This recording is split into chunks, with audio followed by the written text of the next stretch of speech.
Hey everybody, just going to take a quick break from the show to get you styled up with Stitch Fix. Shopping's hard. It's hard. With Stitch Fix, you get a stylist, though, who understands your style, your size, your budget, and they do all the shopping for you. Wow. This is excellent. Shopping, I'm telling you, shopping and figure out your style, it's overwhelming. Let somebody help you when it comes to getting dressed. We don't know what we're doing, so we let Stitch Fix help us out. A Stitch Fix stylist there. They know what works on us. We get the prices that make us look really good, and it feels good. You get some confidence boost walking around knowing that you're looking decent here. Oh, yeah. Yeah, we just give the stylist our sizes, style, budget preferences. We order boxes when we want, how we want, no subscription or any of that required. And they send called Just For Me pieces as well. Mm-hmm. Like, maybe you'd like this, and it's awesome. Outfit recommendations, styling tips. You keep what you love, you send back the rest. It's super easy. Yep. You can do it, and we are doing it because it's excellent. Personal styling for everyone. Get started today at stitchfix.com/STM. That's stitchfix.com/STM. Now back to the show. Hey everybody, just going to take a quick break from the show and tell you about Noom. Has Noom helped you? I believe it has. Oh, that's got an app. You can do tracking. It's terrific. It does. And Noom builds personal plans that can meet individual needs. That's the thing. Takes into account any dietary restrictions, medical issues, other personal needs. That helps build a plan that works for you. And yes, so I know that you've had your own personalized program here that you've been working on. And it's weight loss This is weight loss results that last. They stick around because you get yourself into a lifestyle change. That's what matters. That's mainly it. You can't just say, I'm going to cut that out for a month and then go back to it. That's not what it is. So I'm glad it's helping you. That's great. And it really does. I like the psychology and biology-based approach here. Yeah. Noom Weight uses psychology. That's why they say losing weight starts with your brain, but it also takes into account your unique biological factors, Jimmy. All of your multitude flora and fauna that goes on inside of you there. Sure. Yeah. Stay focused on what's important to you with Noom's psychology and biology-based approach. Sign up for your trial today at Noom.com, Noom.com here. Based on 3.5-year study of actively engaged Noom users with minimum starting BMI of 25. Individual results may vary. Visit our website for more information. Thumbtack presents the ins and outs for caring for your home. Out. Indecision, overthinking, second-guessing every choice you make. In. Plans and guides that make it easy to get home projects done. Out. Beige on beige on beige. In. Knowing what to do, when to do it, and who to hire. Start caring for your home with confidence. Download Thumbtack today. This week, in Antelope, California, a young woman is discovered on the side of the road and police worry about a potential serial killer, but they never even suspect what actually happened. Welcome to Small Town Murder.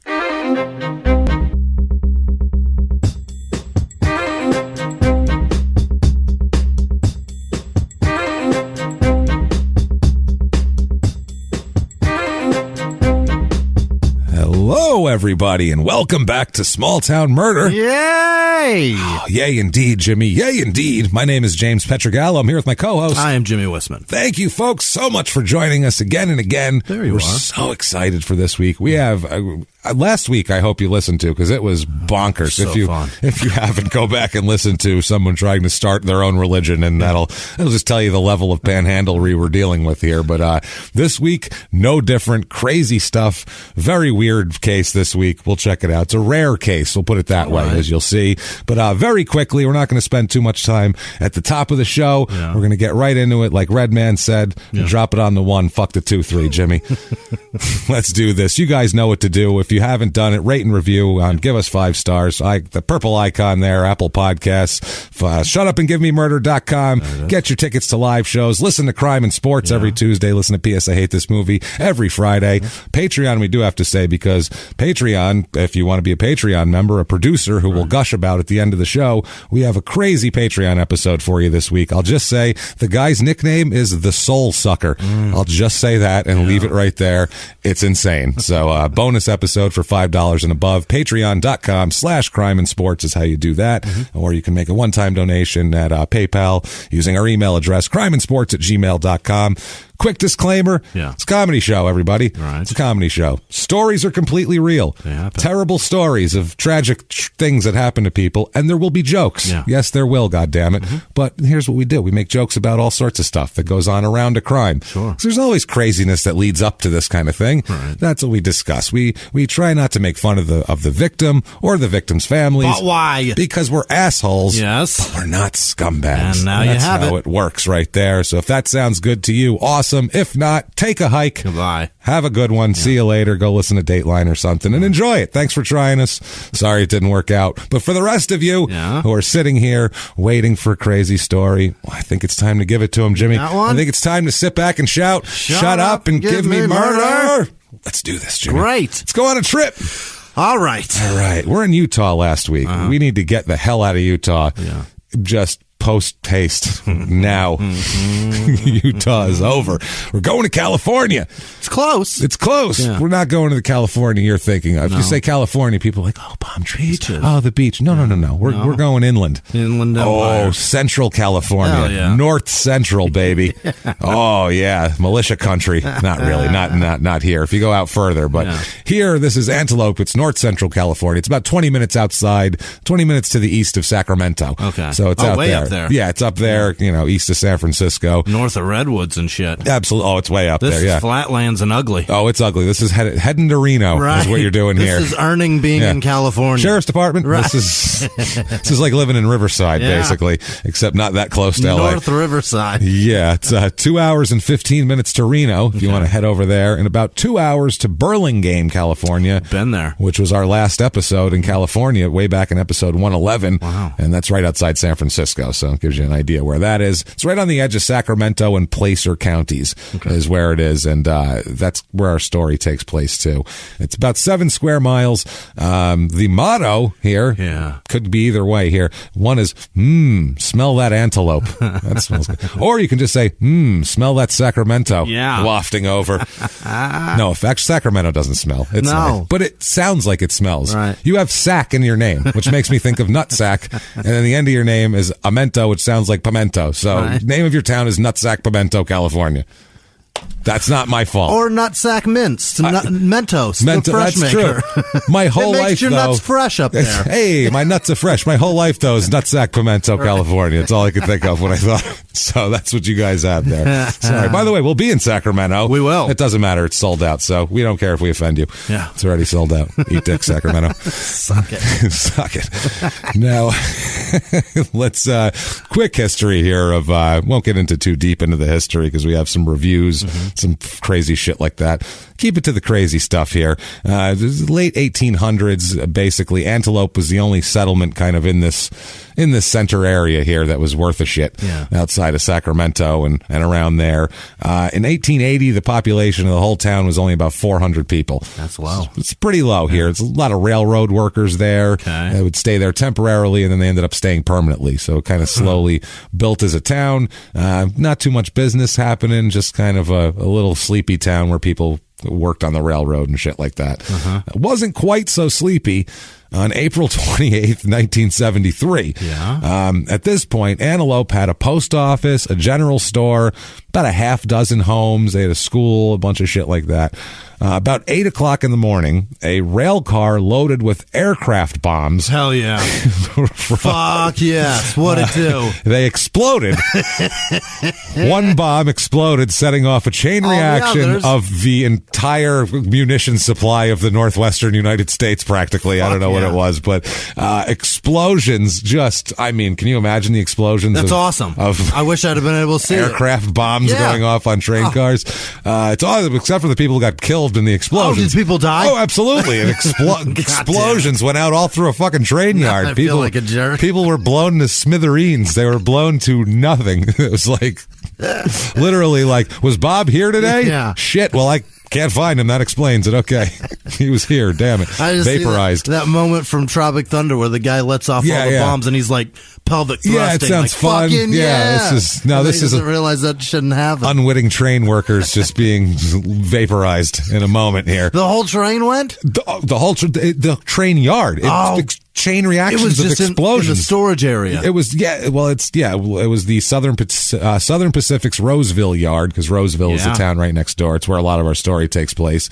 It destroyed the general store, damaged all the homes, basically leveled Antelope. The charge of this, because the shock of this goes. Yeah. It's not just if you're next to it. Right. The energy is going to knock your foundation around. That's the thing. They said the chain reaction of series of blasts started at 7:52 a.m. shortly after an employee in the yard tower spotted smoke in one car of the 103 unit train. Wow. All loaded with bombs. They notified the fire department, and the firemen started to go there before, and they luckily didn't get there before the first explosion happened. What, with water? You're going to spray water on a fucking bomb? Apparently so. That ought to do it. This train had 21 Department of Defense freight cars carrying 330 unfused Mark 81 bombs, weighing 250 pounds apiece. These are bombs that you drop on Vietnam. Right. Instead, you carpet bomb villages with them. Instead, you just put them all in a train. You can deforest a jungle or blow up a small town. It was a 5-hour series of explosions. Wow. 5 hours worth of explosions, because they couldn't do anything to stop it. They just had to, everyone get back and fucking wait for it to stop.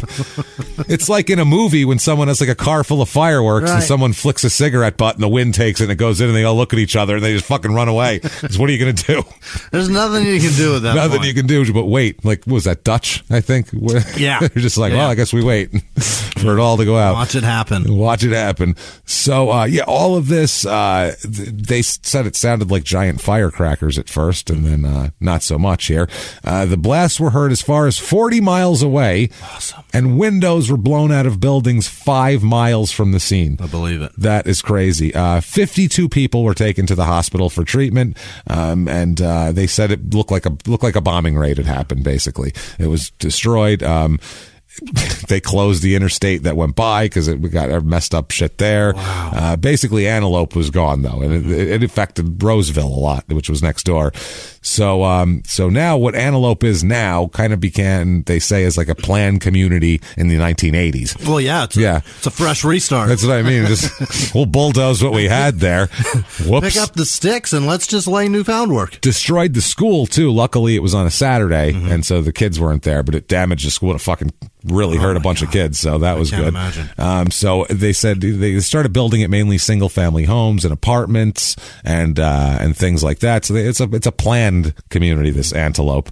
The closure of McClellan Air Force Base between 93 and 2001 slowed a lot of this area down because they depended on a lot of that. But never mind all that. Let's get to reviews. Yeah. Let's hear how bad it is now. Well, let's see here. I have a few reviews. I'm going to give you a bunch of 2 stars. We'll do that. I got a 1 star in there too, but we'll do a few of them here because I really like reviews. Here's a 2-star. Quote, "It's not terrible, but there needs to be more regulations on this issue." I don't know what issue. On the issue of it not being terrible? On this issue of it being terrible. Okay. The terribleness of our town needs to be debated. I've been a witness to illegal drugs on multiple occasions. Oh my. There's been vandalism at schools. Yeah. Now that I've never heard of kids vandalizing things ever. And if only there was a place where we could put them. Shit. Oh, they're all at school. That's probably why. Yeah. Maybe that's the reason. And robberies are quite common. Yeah. The police drive around every once in a while, and there is security in most parking lots, but I've witnessed store and car robberies before. It's sad to see this. Who is this person? What? Who is doing all this crime in front of you? Just wandering around witnessing shit. How often do you see crime happen? Like, you worked for the electric company, I've seen it a few driving times. around. Yeah. Not that often. You seeing robberies and car robs, store rob. You seeing stick-ups and shit? Does he live in Compton? This is Antelope, Cal. What is happening? It's going on. I guess people pull off the interstate, maybe rob them and get back on. But on to Reno with you. But it's unbelievable. It's very strange here. So he says, sad to see It's sad to see this happen in a place where people are meant to be trusted, and it needs to be fixed with more action. Right now. This person is pissed. They've seen too much, Jimmy. Here's one. Go get deputized, sir, because it's all happening in front of you. I believe that person possibly might be beyond the police's age requirement from what it sounds like. Just a thought. Not sure, though. I could be wrong. Could be wrong. Fitness requirements. Slightly beyond. Yeah. So 2 stars here. Mainly just fast food around Antelope. Very little restaurants. That's it. Okay. Let's see. 2 stars. Too small of a community, to the less common TO spelling in this particular instance, for many jobs, but there is plenty nearby. So why do you give it 2 stars then? It's fine. Here's one, 2 stars. I've been unemployed for 3 years. Jesus Christ. You are crushing it. Wow, man. that's not good. That's Maybe impressive. At that point, consider moving after I can't find it. 3 years. You've talked to everyone in a small town after 3 years. It's over. How are you surviving? Yeah, I don't know. I've tried to I feel bad for this person if they're trying hard. I've tried to apply for different jobs outside of my scope of work and have not been able to find a job. My usual type of work is in children's mental health. Not enough jobs in that real work, and training for low-income individuals are low. Okay, so tell me what I want to know. What they've applied for outside of their usual scope. Yeah, it sounds like he's applying for a job on the website where you give reviews for a town, which doesn't really. It's not the place to go. It's really applied here a lot. I'm looking for a guy with some get up and go. Look at him. He's putting his self out there everywhere. Here is 2 stars. Another 2 star here. No, you know what? That's it. Well, that's all for the reviews. Okay, 2 stars. That's it. So a bunch of 2 stars. People in this town. Population 47,728 for right this minute. It is up 224% since 1990. They're doing great. Yeah, in 1990 it had 14,000 people. Yeah. So it was a small little town. It's only 20 years old though. Yeah, and it's just expanding into suburbia basically because that's how it was planned. So they just kept fanning out the houses. The stats, a lot of them are average marriage, a lot of kids. The average age is a few years younger. Race of this town is different than usual. 57.6% white, which is actually close to average. It's 61.5% in the country. 7.6% black, 10.8% Asian. Holy shit. It's like exactly twice the amount of Asian people. It's California, Northern California. There's a lot of Asian people. And then we have a few 2.5% Pacific Islander, which we don't see that a lot. It's, again, California. And then about 16% Hispanic. So it's a mix of people here. So decent, there's at least some diversity in terms of that. About 38% of the people here are religious. So not too crazy as far as that goes. And it's spread all around through everything. Little Catholic is the most because I guess probably... I don't know. No idea why. I had something, and I'm like, that's not why. I have no idea. 0.3% Judaism, so sorry. Sorry about that. Sorry you don't get the song today. We're close. It's 0.9% Islam. I'll find some kind of song to sing for that, but we didn't get there. I'll sound like an asshole if I don't know. I don't know what kind of song I'm going to sing about that. I don't know what they do. A lot of their songs aren't real festive is the problem. They don't have a lot of words. Even if they are festive, they don't sound festive to the untrained, and this is, I get it that they might be, but to the untrained American ear, a lot of these songs don't sound real festive. No. They sound like we were in an Uber. Where the hell was it? Wherever Louisville, Indianapolis. I remember you were telling me. Yeah, when you got off the plane. In an Uber, and the man basically played for the entire trip for 20 minutes to the hotel, loud Arabic chanting. It was really weird. Yeah. And like I said, I'm not judging everybody, but it was like, it sounded like even for this is weird music for your culture, even, not just for ours. Like, this is strange. The only, it's just odd. It was like the ween of Arabic music. You're like, this is different, right? The only Arabic or Middle Eastern music I've ever heard is just soundtracks to ISIS videos. Yeah, and those are horrifying. That's it. That's all. That's what I link it to every time I hear it. I go, this is good music. Something bad's about to happen. It sounded like that, but then a woman would scream every once in a while. And chant some things in a language I didn't understand. And it had an echo to it. It sounded Dude, it sounded fucking creepy. It was like a soundtrack. And like I said, ignorance, of course, but still sounded creepy. Let's see. Sacramento County over here, about 58% of the people in the last election voted Democrat, about 34% Republican, over 8% independent. So that's a lot. Unemployment rate's around 4%. It's about average as the rest of the country. Household income's a little bit high, though. The usual household income for the country is about $57,500. Here it is almost $71,000. Okay. So a little bit high, and the cost of living's a little bit high too. In Antelope, cost of living is $123 overall out of 100. So housing is the high one though. The median home cost here $352,300. That's steep. It's a little steep, for here. You could find a bargain here and there, but they're not a real nice place. No. And speaking of bargains, I think I might have found a bargain. Outstanding. And if you want to go to anywhere in the world, but you need to be in Antelope, California, we have for you the Antelope, California Real Estate Report.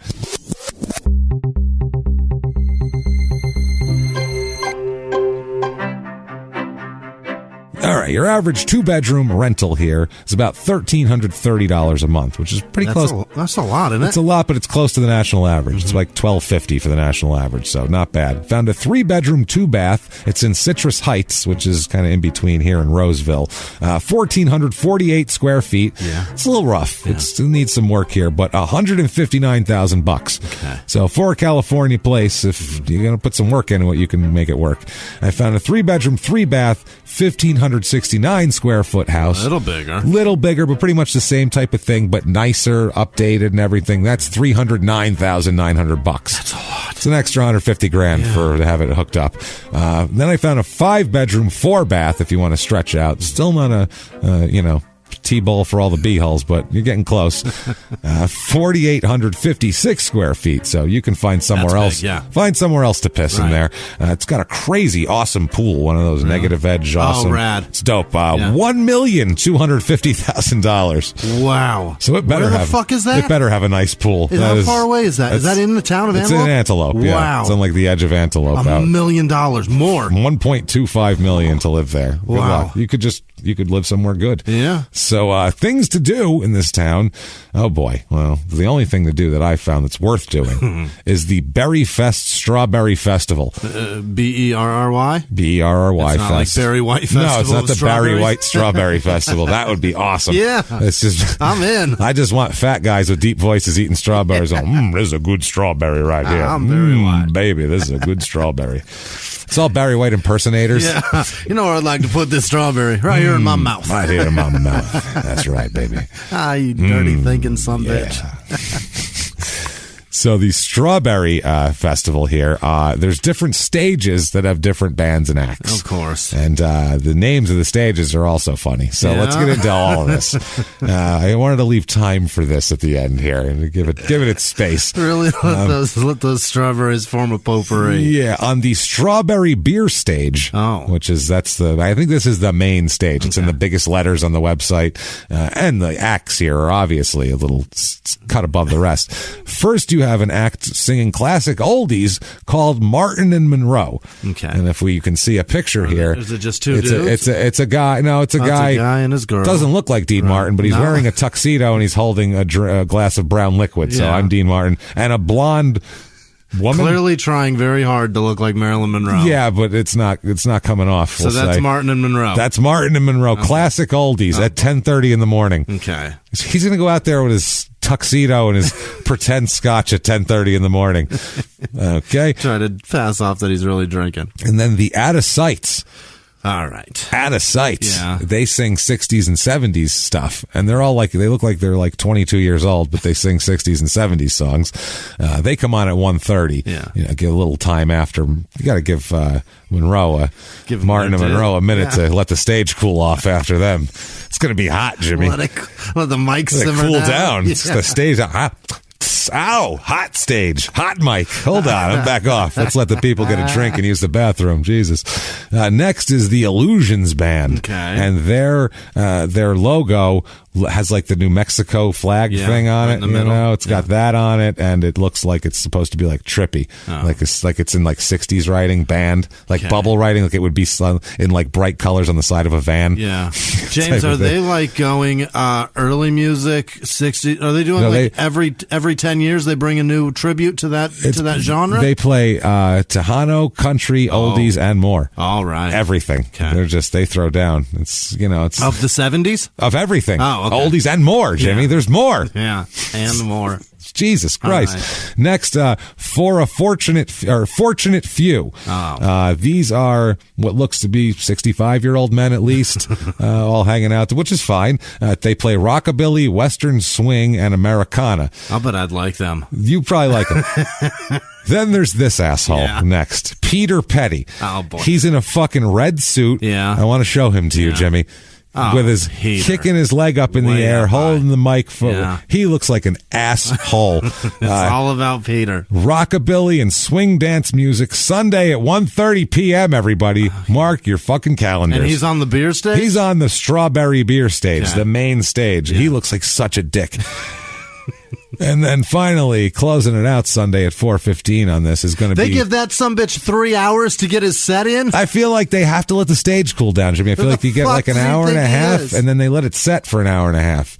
The people are going to be... you can't... They're going to overheat. They probably got to get a whole new crowd in there. That's what it is. They're flipping the room, Jimmy. These people are hot draws. Then we have the Kenny Fry Band. Okay. It's just an older-looking guy in a cowboy hat. Yeah. And it's a high-energy country. High-energy country, which That's not what country's for. I don't know what that is. It's like a Mountain Dew commercial, I guess. Country. Lots of juicy Jason fruit. Aldean. Grab a stick of juicy fruit. Yeah. The taste is gonna move. That's what he's singing. He's the juicy fruit guy. Perfect. Excellent. Next up on the boysenberry stage is the Strawberry Pageant. Saturday at noon, Little Miss Strawberry Pageant, and it's children dressed up like strawberries. Oh, boy. They have like red skirts and green tops. Every year. And that's just what it is. It's no. really sad. Next is storytelling on the Blueberry stage. They only put one act on the boysenberry? Apparently so. I don't know if it's probably just like an apple box that they stand on, and that's the stage. The blueberry stage, or a boysenberry box, I should say, is storytelling, 8 different stories each day. I don't know what they're about. Yeah. I don't know what the fuck's going on. There's no time for it. You just stop by. Hope a story's going on. I don't know what to tell you. If it's not like Jim Jeffries telling an amazing story, I don't want to watch. I don't want to listen. This is a picture of the crowd, so I don't think so. Oh, they look horrified. It might be Jim Jeffries. That 8-year-old girl looks happy, though, so she'd be hearing some shit she wouldn't have heard before. Did he say cunt? I think he said, wow, I don't know that word. Mom, what's that mean? Then there's the City of Trees on the Blackberry stage, and that is a brass band concert. There, so they're all brass band there. And then on the Cranberry stage, closing it all out, up on the Cranberry stage, we have cooking demonstrations, incredible strawberry creations made each day. All strawberries. Jelly, shortcake. Ta-da! Hey, fuck else do you make strawberries? Here's a smoothie. I don't know. Yeah, it's a strawberry. It's delicious. What do you need to know about? Just eat it, you fucking idiot. And now we will dip it in chocolate. You can puree it, or you can dip it, or you can just eat it. Right. Or put it on things to make them taste better. That's a strawberry. What the hell kind of preparation are you teaching people? What else do you do with it? I don't know. And then finally close it all out on the Cranberry stage with a strawberry shortcake eating contest. There you go. Now we're talking. Test out your eating skills. 4 p.m. both days. So technically, you could be the champion of the weekend if you win both days. Now, shortcake is supposed to be made with shortcake, right? I think it's the cake. That shit's gross, though. I like that. But it's got to be with pound cake. With pound cake, you're talking something special. You know what I mean? Yeah, Angel Food's what I usually have. A little sponge one. That's great. Like shortcake is disgusting. I want pound cake with everything. So I just love. It's my favorite thing in the world is pound cake. Yeah. So I'll eat the shit out of pound. The Sara Lee one. Oh, I'll eat the hell out of that. I'll eat the whole fucking loaf. I will. I do. We have one in the freezer right now. Thaw that bitch out. I've had. Well, you got to cut a slice and let it thaw on its own. This is like my 4th pound cake of the quarantine. I'm really deep in pound cakes right now.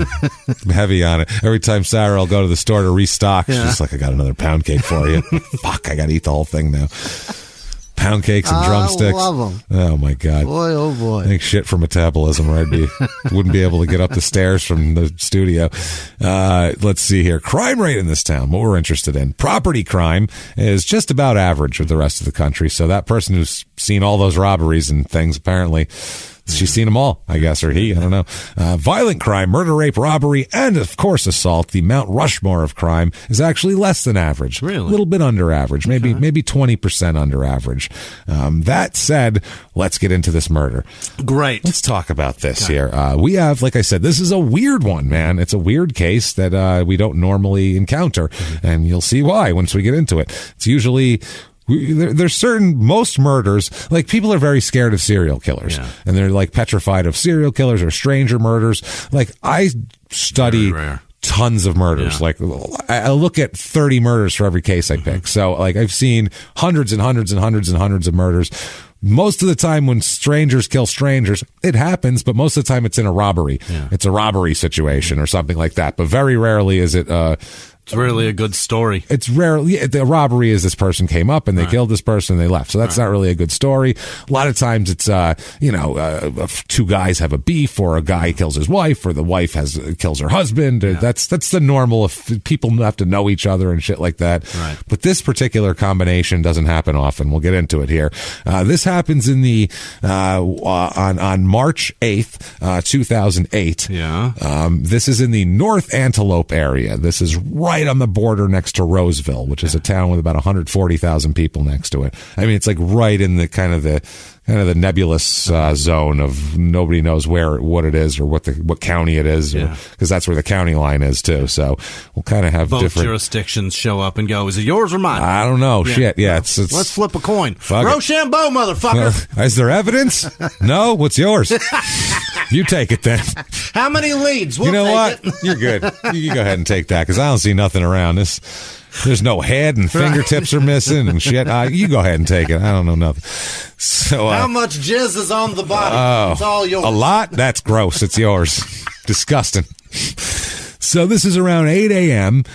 This is an employee of the Department of Public Works going around picking up garbage in rural areas. Oh, basically. no. Just driving around. Poor bastard. This guy's just driving around. Fuck. He sees some garbage on the side of Wallarga Road here, and he thinks he sees a mannequin or something like that. Like, it looks like somebody just dumped a bunch of shit and leaves and garbage and just crap, basic debris. So he pulls over. That's his job, is to pick that shit up. So he pulls over to pick it up, and under the debris discovers something he doesn't want to discover, which is a body of a female dead body, basically.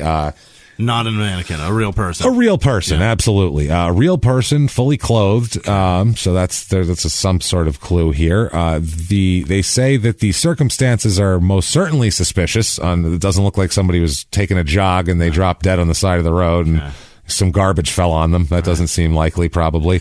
Just the garbage being on top of them right away is a little suspicious. Not natural causes, probably. Hold on. Oh, my chest. Where's the garbage? Pile it on top. I want to die under garbage. Pile me high. I am really cold. It's so cold. It feels like my circulation's slowing down. I need newspapers. Well, if you're... And boxes. Where's an Amazon box? Those are warm. Homeless people must have an easier time finding boxes now. Today? Yeah. Because there's just so many more boxes out there. So many. It's just, we're overrun with boxes. My recycle bin is just boxes from the bottom to the top. About once a month, I have to go out in the garage with a razor blade for like an hour and a half and just cut up boxes to put in it's ridiculous. So when they find the police find this body, they don't, because obviously this worker calls the police. They come out and they don't say anything at first. They won't even reveal what gender it is at first. The body, they won't say a word about it, nothing even exact. They won't verify exactly where the crime scene is. They're being very tight with it at all. Because at first they believe, and I guess, I don't know if you want to say hope, because there's been a woman missing for quite some time. So they think this might be the woman that's been missing for months. And so they're hoping and not hoping that it's her. I don't know what you you hope for closure or resolution, but you don't know. You hope that the person's not dead. So hope that person's still out there somewhere. Exactly. But then you still got the question of who the fuck is this? Exactly. They think that this, a lot of people, there's a lot of rumors going around when they first hear about this, that it's the body of a woman named Christy Wilson that's been missing for months. But then they find out it's not, because this woman, the woman Christy Wilson, was a little bit older, and this woman is late teens, early 20s, tops. Yeah. So they're like, it's definitely. Hey everybody, just going to take a quick break from the show to tell you about the safest sponsor ever, Simply Safe. Absolutely, these people will keep you safe. It's amazing. You know that every 26 seconds a burglary takes place in the United States, according to the FBI. That means that by the time this podcast is over, dozens and dozens of homes will have been targeted, ransacked, God knows what happens here. So protect your home before it's too late with Simply Safe proactive security system. Simply Safe helps stop threats before they even have a chance to break in. Named Best Home Security System by U.S. News and World Report 5 years in a row.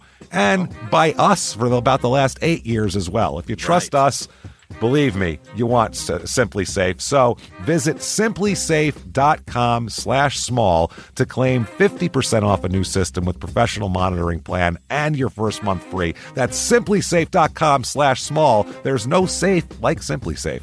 Now back to the show. This show, Small Town Murder, is brought to you by BetterHelp. Get yourself some therapy, everybody. Honestly, here. We often hear about, red flags that you should avoid. Hey, that's a lot of a thing. It's become a real phrase now, real cliche. Yeah. But why don't you focus also, you look at like green flags in friends and partners. Look for good things as well. Right. And maybe you're not sure what that looks like, though. Therapy can help you figure that out. What are positive things? What are the green flags? And then you can practice them in your relationship. It's absolutely a fact. And so, honestly, we absolutely are huge advocates for this. It really, really helps. BetterHelp is fully online, making therapy affordable. It's convenient. They serve over 5 million people worldwide. You can access a diverse network of more than 30,000 credentialed therapists, wide ranges of specialties there. Here's the coolest part. You're not getting along with your therapist, you're just not feeling it, you can switch at any time, no extra charge. Wow. The thing is, they want you to get help. That's it. And you can do it with BetterHelp. Discover your relationship green flags with BetterHelp. Visit BetterHelp.com/smalltownmurder today to get 10% off your first month. That's BetterHelp, HELP.com/smalltownmurder. Now back to the show. Not her. They announced that it's like I said, a female, late teens, early 20s, blonde hair, and not decomposed at all. Oh, like they think they found this body within 24 hours of when it was dumped. Wild. They think it's a fresh one. There's no insects. There's no nothing. I mean, it's super fresh. It helps that it's early March too for that, but also there'd be something hasn't been picked apart by wildlife or anything, and it's in a rural, just a field basically. Right.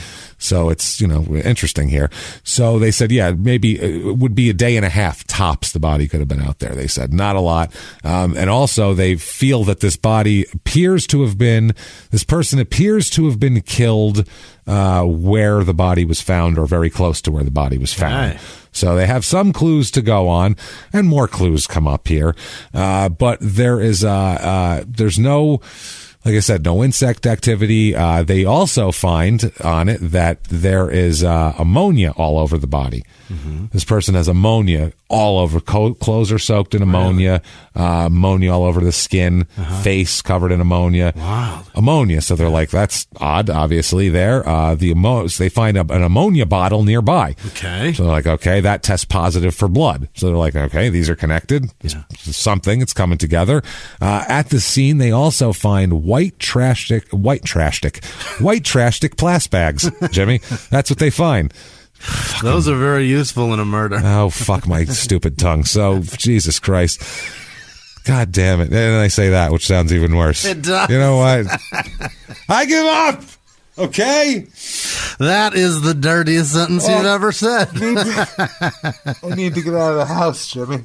You don't understand. That is terrible, dirty talk. You're the only person I see outside of Sarah, which I love Sarah, but you're the only outside person. You come over, we're like, oh, Jimmy's here. Yeah. We skip over there. Jimmy's here. Yay. Fuck my stupid tongue. with a white plastic trash bag. You can fuck it. Make sure you use that as a trashtic plastic bag. Use that to cover it, please. Help me out a little bit. A white trashtic plastic bag. So the white plastic trash bag contains blood. There's a lot of blood in there. There are gloves in there as well. Both gloves. So, not even an OJ situation. Okay. Gloves saturated with blood. So there's some blood here. Generally, if you do that with gloves, don't you want to not have those there too? Yeah, that seems counterproductive. You would imagine so. You just trapped all that shit that's on your hands inside that bag. Plastic bag. Yeah, it's right there. Gave them a nice sample. Here you go. And it's nearby. It's not like it's like 5 miles away, spotted by a different garbage person. Right. They're like, "What's that over there? Yeah. Is that a trashtic plastic bag?" Shit. So they also find in the bag the most telling thing of all. I don't know if it's the most, but it's like for wallpapering. It's a 4-inch blade and a 4-inch blade, like a wallpaper thing. Skip trowel. Kind of, but it's a smaller thing and sharp as shit. Oh. It's for like kind of cutting off, I guess, like at the bottom if you want to zip it off, like one of those. And it has on the triangle, and there's a plastic handle, and there's a triangle shaped area where the handle was broken off, and it's like in a spike by the handle too. So it's a formidable. It looks dangerous, and it's covered in blood. So obviously it's effective. It's a part of this. And it was an effective part of this, clearly. Mm-hmm. So the forensic pathologist determines that this young woman, and we'll get into who she is in a moment here, died in the early morning hours of March 8th. So they think they found her within 6-7 hours probably after they get the pathologist in there. She sustained, this will be the worst part of the episode here, she sustained various sharp force injuries to the head and face. Those are stab wounds. But the cause of death was multiple sharp force wounds to the neck. Oh, fuck. Multiple. The neck wounds were from the left to the right. So there was neck cuts and slashes coming from the left side to the right side. Like a right-handed person. Somebody was cutting your throat. Either way. Back, from her left to her right. So they're from the back, or if it's a left-handed person from the front, however you want to look at it here. And they were consistent with having come from a single-edged razor type of tool. It was consistent with the one they found in the bag. There's also, it gets worse, there's also post-mortem wounds to where all of her fingertips are shaved off. Okay. Not the bone, but all of the skin and flesh of her fingertips. Like if you were going to fingerprint yourself, you'd slice that part off completely. Wild. All of her fingers are like that. They are completely shaved off. Fucked up, man. It's fucking disgusting. Yeah, it's not cool at all. That takes some time. Yeah. So they also find that there's limited defensive wounds here. Okay. This seems to be an attack that the person didn't see coming. Because obviously, if someone's going to sustain knife wounds to the throat, and it's in the face and top of the head, it's going to be you're going to fight that. You're going to at least put your hands up, even if you don't want to. You're still going to do it instinctually just to save your face. Right. And so there's not a lot of defensive wounds. So that's also a clue here. The defensive wounds, more defensive wounds would be expected if she'd been attacked from the side or front. They said so. They think it's possibly this is all consistent with an attack from her rear, is what they're looking at here, and they couldn't obviously conclusively determine the direction of the attack, but that's the thought process is didn't see it coming and probably from the rear, and all of this happened here. And at this point here, they don't want to release anything else about the killing. They say the investigation continues, but we find out that this is a young lady, 24-year-old Alicia Ernst is her name, Ernst, like the comedian, Brett. like Brett.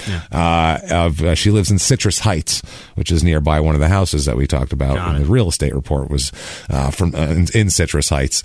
Alicia, this is the thing too. They find she's a 24-year-old young lady. She's thin, blonde, that sort of thing. She has, as we'll talk about it, she, her lifestyle, she likes to party and run around, and she hangs out. She doesn't have any kids or anything like that. She's a single... She's a 24-year-old girl. 24-year-old single girl. So she's out doing her thing, doing shit, and, hanging out, and she dabbles in drugs here and there, and drinks in bars, and, does normal kid shit. Some shit that's not normal, but you didn't do any meth, probably. There's some little bit of meth involved here, but I think that's just North Central California standard. I think that's like, when we, where I was, everybody would smoke a joint here, and then I think that's there, like, I do meth on the weekends, but, not that she said that, but I think that's like a North Central California general, just on the weekends, though. I mean, Jesus Christ, I can't do it at work. A beer and a shot there is like an actual shot. It's an actual needle. It's an intravenous methamphetamine an actual shot. Dose.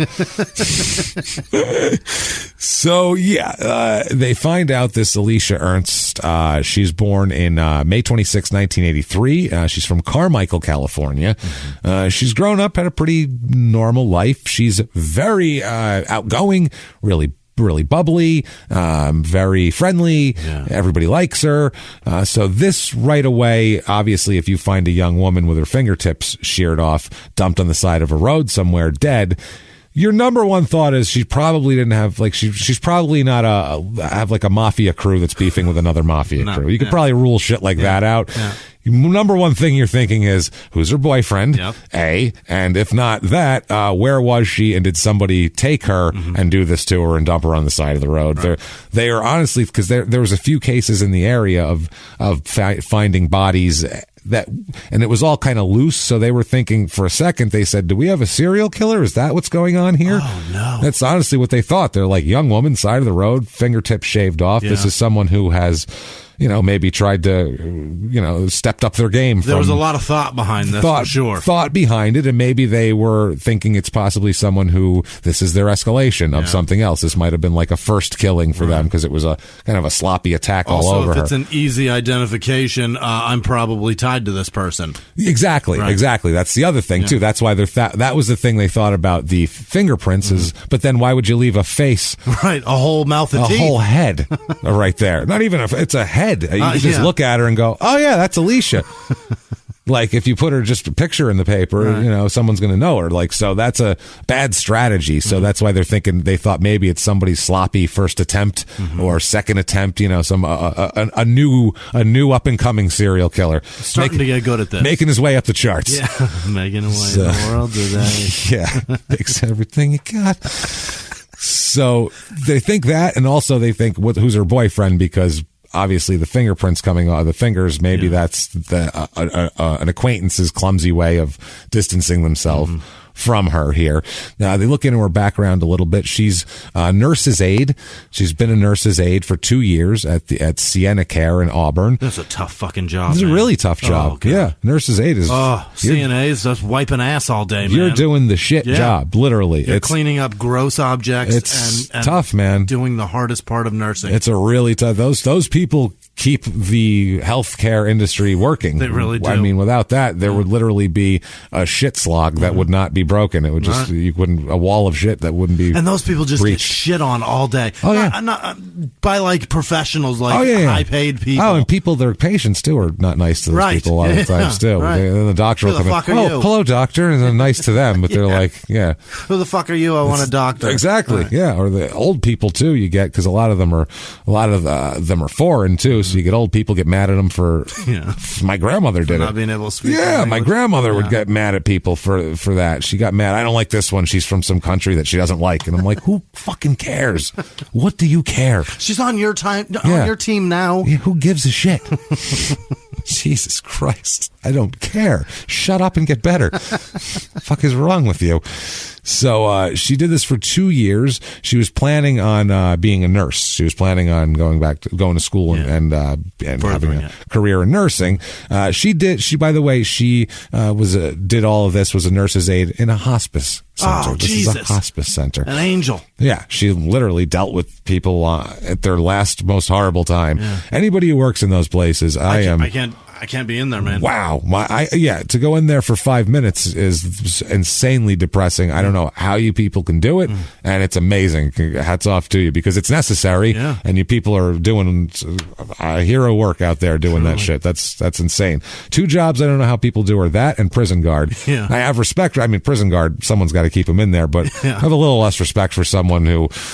I have more respect for someone who wants to help someone in this position than someone who, not that there's anything wrong with a prison guard, but I mean, come on. Some of them are kind of like... you treat people like shit sometimes. You do. You're not nice to those fucking guys, even if they're half decent people. If you're a prison guard on death row, then you're kind of hospice care also. Kind of, yeah. I would think you need a different demeanor for that almost. But now that we've insulted all the prison guards...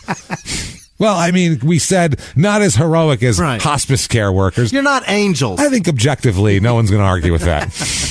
They're going to go, yeah, no, I saw that this job had health care. That's why. Yeah. It's not a calling. No one's like, I want to go lock myself in a maximum security prison. With absolute lunatics. For most of the day for not a huge salary. That's what no one dreams of that as a kid, where some people as children, they want to help people. I want to be hired to go somewhere where people are sentenced. That's what I mean. I'll go there voluntarily every day. I'll kiss my wife on the cheek, grab my lunchbox, and head to this place. And hope it's not riot day. Hope so. Hope nobody wants to pull in like an Oz and stab me with an AIDS needle today. You never know. That's the thing too with cops. Like you expect to be shot or shot at. That's the thing that's on your mind. In prison, you can get shot with a fucking makeshift gun. Oh, anything. Stabbed with anything. A blow dart gun. Yeah. Have you seen those things puncture amazing. Shit? It is insane what these people make. Prisons are the exact. They're the thing that convinces me that drug laws will never work. And I don't mean because all these people end up in prison because of drugs. That's part of it. But the fact that prisons are full of drugs. Right. If you can't keep drugs out of a fucking locked, sealed building with guys with fucking guns pointed at you on the outside and things you have to go through and detectors and searches, they can literally go up your asshole. Right. If you can't keep drugs out of that, how the fuck do you expect to keep them out of the free world? Are you out of your mind? Think about the logic behind that. Jesus H. Come on, how man. far up must they get those drugs to get them in? Oh, they do. Well, they also, it's not that. It's mostly just, through the mail. It's mostly bribing guards. Oh, that too. Yeah, I see that. They bribe the fuck out of guards. That's the thing when you have people who... Absolute power corrupts. Well, if you have a guy that makes $41,000 a year and he's struggling to feed his fucking family, and someone goes, hey, $5,000 if you let this shipment in, you go, maybe I'll look the other way today. And I don't fucking blame them. Yeah. That's the thing. I don't blame them. They're not paid well. How else are you supposed to do it? Yeah. So, I guess the people that don't do that, you're heroes, sort of. You're letting guys that are in a cage anyway not do drugs. So maybe does that matter? Probably not. So whatever. Anyway, moving on. We don't pay the people well that keep an eye on them there, and then we don't pay people well that keep an eye on them, guiding them towards a plan of life so that they don't end up there. We pay people that do very hard jobs shitty, I've noticed. That's tough. Yeah, if it's not based on level of difficulty or level of... Because you would think it would be like people who are willing to do it. Right. It would be based on that scale. It would be you'd get paid a lot. I would think. You'd think you'd get a better person too if you offer them more money. That's the other more thing qualifications. Too. Yeah, that helps too. And I had a high school teacher that got her fucking master's and she was going for her doctorate. Yeah. And she laughingly told us that she made $38,000 last year. I was like, well, how are you affording? That's what I mean. Are you going to be a professor now? Right. Are you going for tenure? What are you going for? You're going to stay here at a high school. You're going to pay your student loans back. State fucking funded horse shit. Jesus. So she was very, very... Alicia was known as a very nice girl that everybody liked. She had, like her family said, she has like lists of goals up in her room, up on her wall to remind her and motivate her and all that. She's one of those people that knows where she wants to go, at least, and is trying to get there here. So obviously her family is devastated, as you might imagine. She's 24. This is completely unexpected. She just went out one night and never came home and was found the next morning. They had her brother Brandon wrote for a newspaper, losing our beloved daughter, sister, niece, cousin, and friend is an incredible loss that words cannot describe. Our family will be mourning this tragic loss for years to come. Alicia will be dearly missed but never forgotten. And everybody just described her as very much the center of kind of attention, and people, and not because she wanted to be, just because people were attracted to her personality. It's one of those sort of things. And she's a pretty girl too, so that helps, obviously, and things like that. So the police want to solve this bad. Shit, yeah. You put her picture in the paper and it says dead, people want that shit solved. Right. Like, oh, she's too blonde to be dead, I think. Dead and she didn't Yeah, do that's it. what people do. Hey, we got to solve that. She's too blonde and pretty. Yeah, I think, oh no. All right. That's what if happens. She can't survive in this world, what chance do I have? What chance do I have, goddammit? Jesus Christ. I'm an ugly brunette, I'm fucked. Oh, no. Nothing wrong with, we're both, I'm married to, and Jimmy is very much with a brunette. So I'm a very ugly brunette neither myself. of us are into blondes, and neither of us are blondes, so clearly we're projecting. So police go looking for clues. Like I said, obviously they want to talk to her boyfriends. They want to talk to any guys she knows, specifically any ex-boyfriends possibly, or anything like that. Or maybe they're saying, who knows what happened? Maybe she got separated from her friends. Maybe she was hitchhiking or waiting for a taxi or something, because it's 2008. Yeah. So we're pre-Uber. Yeah. So maybe she's waiting. So, she could have been on the side of the road like that. It could have been a random pickup and kill. We're not sure. Are we dating apps and shit like that? Yeah, because this barely. is 2008. This is people still had Blackberries. That's true. This is like Blackberry time, and just people that. kind of switching over to iPhones. Blackberries were great. I love that fucking thing. I do too. That little pearl. I love the little that was ball. My favorite. God damn it. I love that thing. Just moving around. I miss it. Super easy. So they were they processed the scene, and they basically went around the neighborhood that was near this rural area to see if anybody had heard or seen anything in the area the night before. There's not a lot of activity out here, so you might have noticed if somebody was, out in the middle of the night and somebody was awake. So they find some people here. They find a family, the White family here, and they say about 5 a.m. that morning on March 8th, a young woman knocked on their door. A young brunette woman, not because they were like, oh, maybe that was her. And they said, no, young brunette woman knocked on the door of a guy named Paul White's house, and this woman had blood on her. She had a lot of blood all over her and all over her hands. And this young woman was in a panicked state, and she told this Paul White that 3 men had attacked her when her car broke down in the area. 3 men had attacked her, and she said she knew one of the guys, and it was a big long story, and she didn't want law enforcement called, but she just asked, could I please use your phone to call my grandmother? Right. That's all she wanted. She wanted to go home. So instead of calling this guy, Paul White, the man who was answered the door, he just ends up driving this young lady to her grandmother's house and dropping her off. I guess she couldn't get a hold of her grandmother, so he said, I can offer you a ride if you'd like, and gives her a ride back to her grandmother's house.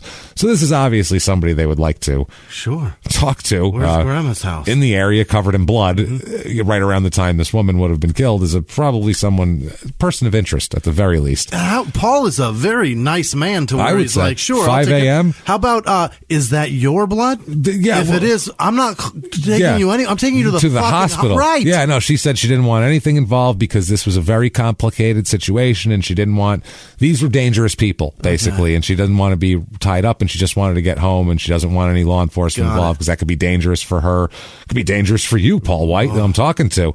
You don't want them seeing that I came here and cops came. It could be, I come for you next. This is the reasons you need a gun, James, just in case. This is, I think I have two giant dogs. Those are... Yeah. My house is pretty safe. Guns you pet. That's right. They're petable guns. Good luck coming on in with those two. You have 240 pounds of dog to fight. Enjoy. Enjoy, fuckers. And one of them can jump to my face. Yeah. Yeah. So she can clear a goddamn wall. Yeah, she's 110 pounds and can clear a 6-foot concrete wall. So I don't think you want that. Stay out. So anyway, she's... they find this and they're like, okay, who the fuck is this? Where'd you take her? So the cops can then, go here, and they find this young lady. She's 24 years old, same age as Alicia. Right. Alicia's also 24. Her name's Stephanie Ahrens, Erends. Okay. Ahrens. Sounds like you're running errands, but not spelled that way. So, after canvassing all this, they said, well, she was in the area. They talked to her. Now she is Stephanie has been, turns out, she's been best friends with Alicia since she was 13 years old. She very much knows Alicia, because they say, do you know Alicia? She said, that's my best friend. Of course I know Alicia. And they confided everything in each other. They've been best friends for since the 8th grade. Right. Girls who've been friends since the 8th grade are now 24, know everything that's ever happened in either of their lives to the last hair. There's so many men that she knows so much about. Oh, God. Think about how many guys they each know that have little dicks and have problems. And, oh, man. Terrible at so many things. Treasure trove of information. Good Lord. It's like, that's what it is. When you get... Women with bad information about a guy is like, that's like a disease. It's exponential growth. It's just going to keep going. She's going to tell her, this is going to tell her, and they're going to tell 4 more, and it's going to go forever. It's a reason to buy a night out with each other. I've got so much to tell you. Oh, Jesus. Whereas guys, they'll do the opposite. Right. Even if they didn't enjoy something, they'll say it was fantastic, just to have something to brag about. You know what I mean? Oh, she's the best. She's the worst. Doesn't matter. Oh, my God, like a fucking animal. Right. What is wrong with us? I don't know why that's important for us. Is it ego that we want the people just to believe that whatever it is about us forces women to be amazing at everything? I don't even think that. It's also that we attracted somebody who's amazing. I attracted somebody that wanted to make me happy. I didn't even know she was amazing, but like whatever my instinctual sexual drive whatever I needed, and took me right to her. She knew it. And I was right.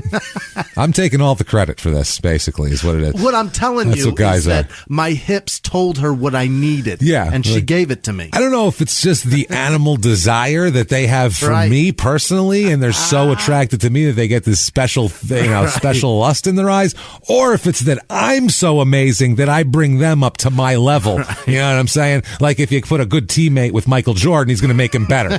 You know what I'm saying? Like Scottie back in the day. On the Cavs, exactly. Ain't shit. Garbage. Next to Michael Jordan, he's amazing. I think maybe that's what it is. That's what I'm trying to say. And there are 2 different types of men. I'm a legend. There's 2 different types of men, and both of them are trash human beings. One of them is, she blew me for like an hour because he's like, she wanted to please me. And the other is, I fucked her in the ass for an hour because I want it. It's always for me, but it's whether or not I make it uncomfortable for her. Well, that's it. Well, it's the same thing. It's the old Michael Jackson thing. It's not about... It's not about making me feel good. It's about making you feel bad. That's what a lot of men have. There's a lot of really... That's a thing that's weird that we have as guys. It's either you have that or you don't. Right. And that's the thing. It's some guys have that, and for some reason they want to brag about that. That's what I don't get. I don't know if it's like a conquering thing, like you're bragging, like, I lorded over this. Right. I lorded over an asshole for an hour. I'm 2020 pirate. I'm the king of the hole. Look at me. Like, that's... I am the captain now. Fuck my filthy tongue. Trastic plas bags. What a goddamn disaster. So they knew each other very well, we'll put it that way. But as they grew up here, Alicia's more stable than Stephanie. Alicia's got a job that she's got goals, and kind of Stephanie is more into... She's more into drugs, and that's kind of hanging out. Yeah, she's a Stephanie. Sorry, Stephanies, but you know what that there's a lot of Stephanies there. You're like, oh, don't do it. You're giving me a bad name here. You're killing me. You're killing me.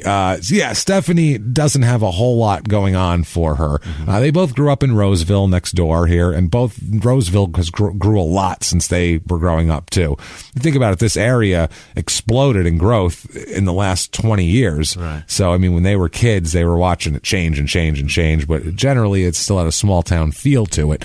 The name Stephanie is so cursed, by the way, that even the girl from Full House who was named Stephanie, it's not even her real name. No, she's the worst. She's a crackhead. Yeah, it's bad. It's bad.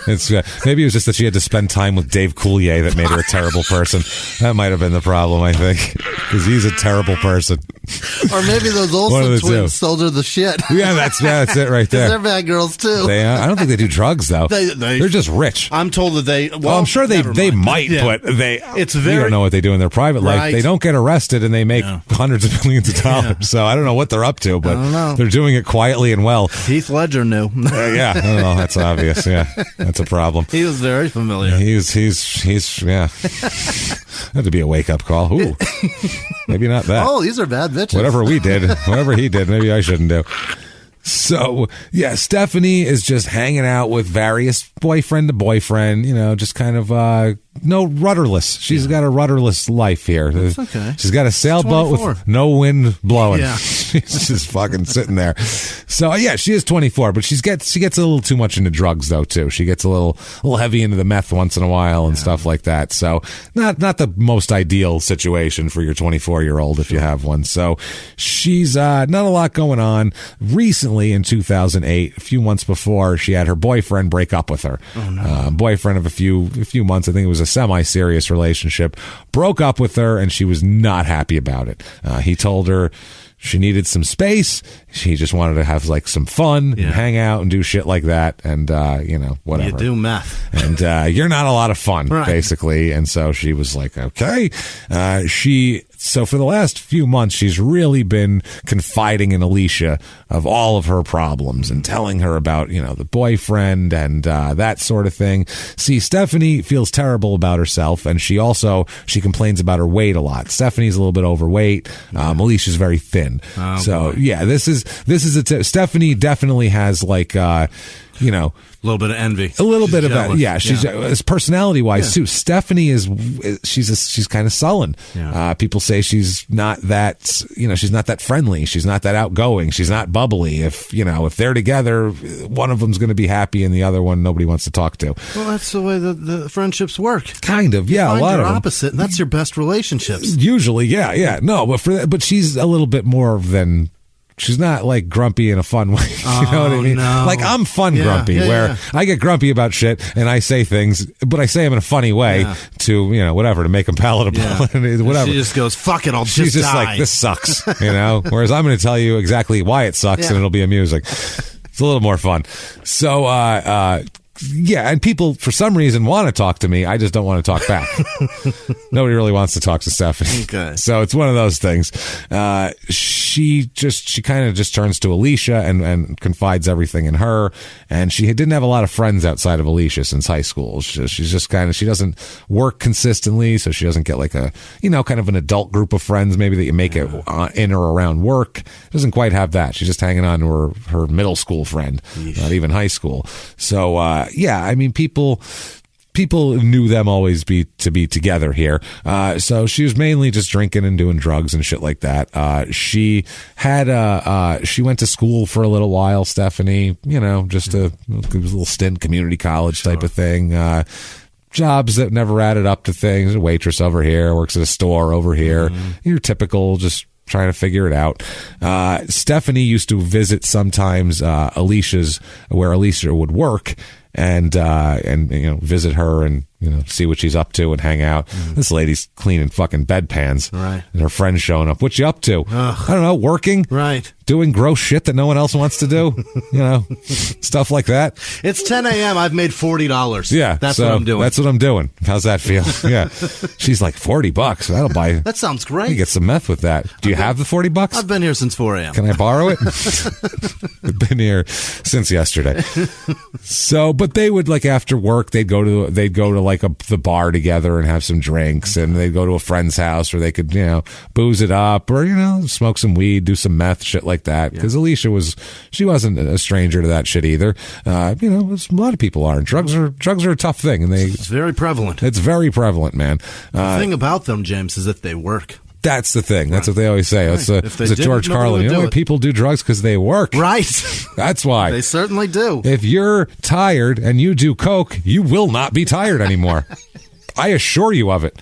I assure you won't be tired anymore. You are not very hungry. Smoke weed. You're about to be hungry. You're going to get hungry. Yeah. You're going to be hungry. You might be tired. You might be interested in things.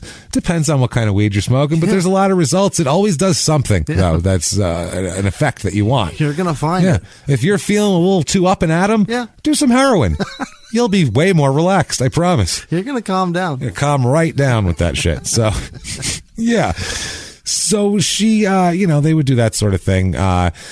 Alicia apparently would they would hang out and party and shit like that, and Stephanie would be like depressed about her boyfriend, and Alicia's like, come on, be fun, which is the wrong thing to say to Stephanie because her boyfriend told her she wasn't any fun. So it was kind of that sort of thing where it was like, come on, be fun, and like Alicia had a boyfriend at the time too that she was kind of seeing, so we're gonna hang out with them, and they'd be making out, and then Stephanie's the third wheel sitting there going, my boyfriend doesn't like me anymore, he says I'm not fun. Am I not fun? And this guy's like, right now you're not fun. I'm trying to do things to this chick here. I'm trying to get her to fuck my stupid tongue. Yeah, what are you doing here? Get yourself some drastic flashbacks and get the fuck out of my house.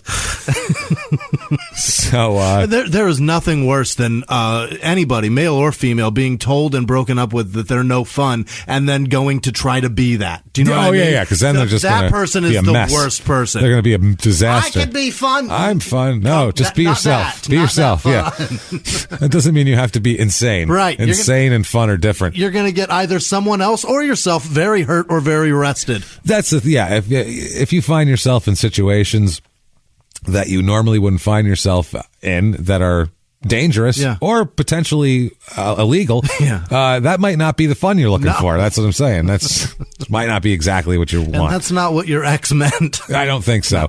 So on Stephanie's 25th birthday, that is March 7th of 2008, she's hanging out with Alicia. They hang out. They decide that they want to score some meth. That's what they need here. That's what they're looking for. So they go to Alicia's friend's house for her friend Richard's house for a while to get trying to look for some shit. He said he didn't have anything to sell to them, or he couldn't get anything right now, but they still went in and hung out for a little while. He ended up, having some booze and shit like that. They hung out, that sort of thing. It's at this point, they leave here. They go to somebody else's house. They come back to Richard's house after they get some meth. They leave, they get meth, they come back to Richard's house. Got it. This is the guy that Alicia's kind of seeing here. It's at this point that they do their meth and they drink some booze and they smoke some weed and they're doing some shit and just kind of having a buffet. Yeah. So apparently it's at this point in time that we find out that things start to go a little weird with the girls, with the ladies, I should say here. Apparently Stephanie's complaining and Alicia starts making comments about her weight, starts saying things about her weight. And she was saying, like, she was trying to pick on her about being depressed and this sort of shit. But then she was also saying, like, nasty shit. Oh, no. Like, she was trying to be a friend, and then she would turn it nasty, apparently, from what people were saying. Like, she would say, like, I know that you're depressed, you don't have your boyfriend, but it doesn't stop you from fucking everybody else in town. Yeah. Like, you fuck this guy, and this guy, and this guy since then, so I don't know what you're so depressed about. Right. Shit like that. Like, well, you're a whore, so what do you care? Like not helpful stuff, kind of. Depression hasn't stopped you from eating. Yeah, that's it hasn't stopped you from eating and fucking everybody, so that's nice. Good to see your stomach and pussy are still working. That's not something you want to say to your friend. Pussy appetite. So yeah. So apparently, Stephanie felt hurt about this, and Alicia and her boyfriend were kind of laughing at this sort of thing. And at one point, they're outside hanging out because they smoke meth in the garage, and then they were like smoking cigarettes and that sort of thing. And apparently, Alicia said she was sorry, and she said, "I'm sorry. I just say, you do drugs, you say stupid shit. And yeah. You know how it is." Right. And, Stephanie was like, fine. And she says to her, though, and this was overheard, if you lose weight, maybe guys will like you more, though. That's all I was trying to say. Like, maybe that'll help. Like, she's trying to be, like, helpful. Like, Yeah. Like if you said to me, what do I have to do? And I was like, I don't know, dress nicer or something like that. Like, that's kind of what... Not that you need to dress nicer, but if that was the case, that's kind of what you said. Like, what do you need to do? I don't know, maybe lose weight. Guys will like you then. Guys like that. Feel better about yourself, and then you'll be more confident. That's what she means. I think probably not what she meant. That's not. Yeah, that's not how it came out, and that's certainly not how Stephanie took it. Yeah. As well as she also said that she slept with a whole bunch of people. She also used this. Alicia apparently told her that they'd seen each other fucking before, and that she told Stephanie that she quote looked foul while having sex. Oh, what? So she said she didn't like. That's not nice. No, it's the unnecessary things. That's when you fuck. It's not visually appealing. I don't want to watch that ever again. Yeah, I don't. Well, then fucking don't. I find it not appetizing to watch you have sex. Now, I know it's not my responsibility to watch you have sex.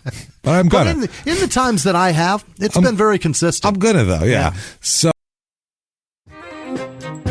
Hey, everybody, just going to take a quick break from the show and tell you all sorts of good stuff about Chime.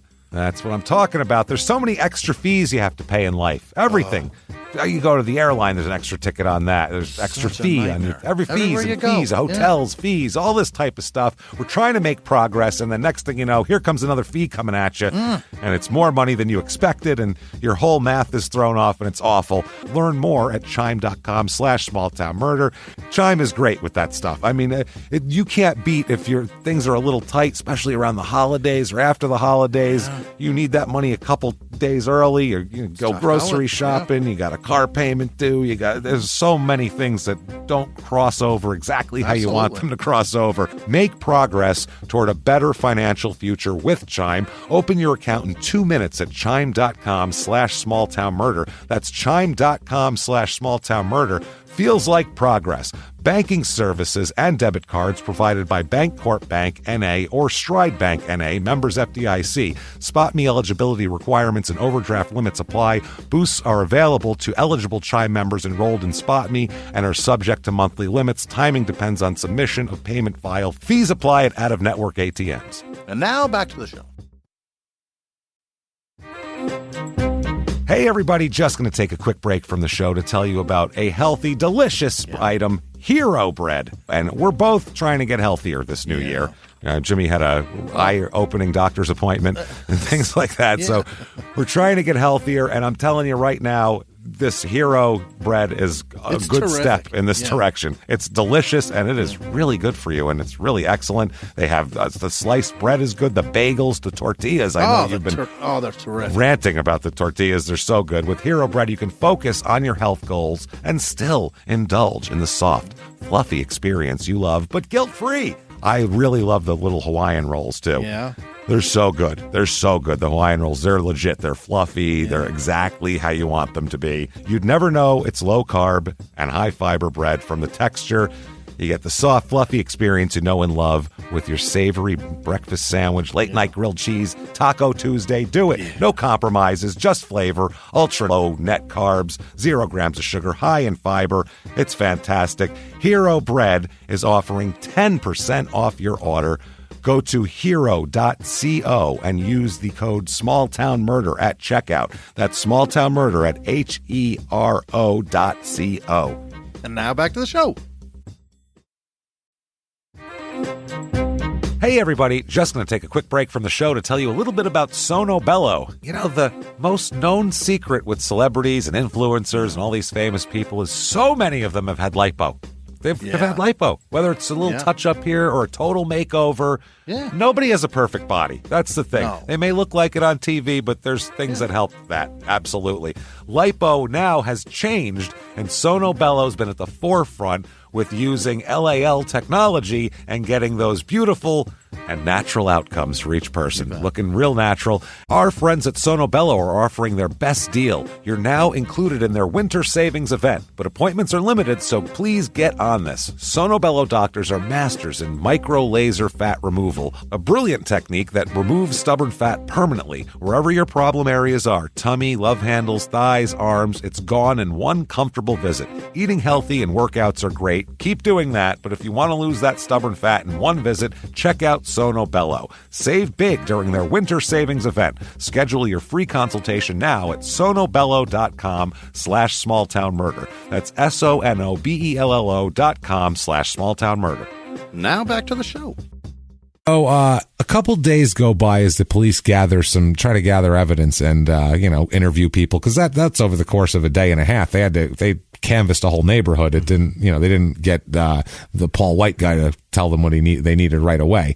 So on the morning or the evening of March 10th, police, this is Detective Christina Wu, she goes with, she finds Stephanie and wants to talk to her here.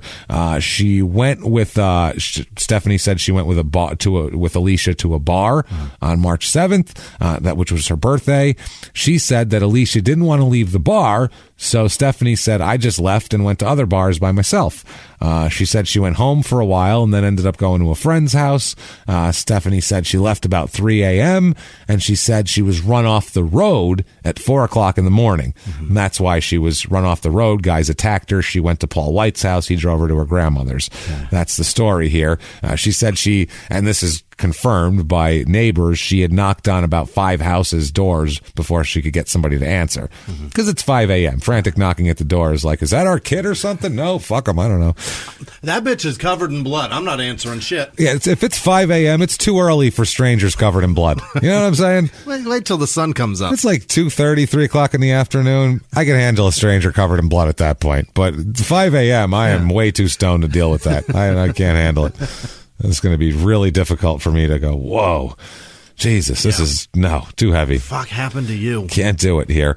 So also, Stephanie takes Detective Wu and Detective Don Murchison to the bars that she went to. She says, I went to this bar, and then I went to this bar. They're kind of making her do like a, just reenact the whole night to try to see where she was and where Alicia was to see who they may have come in contact with.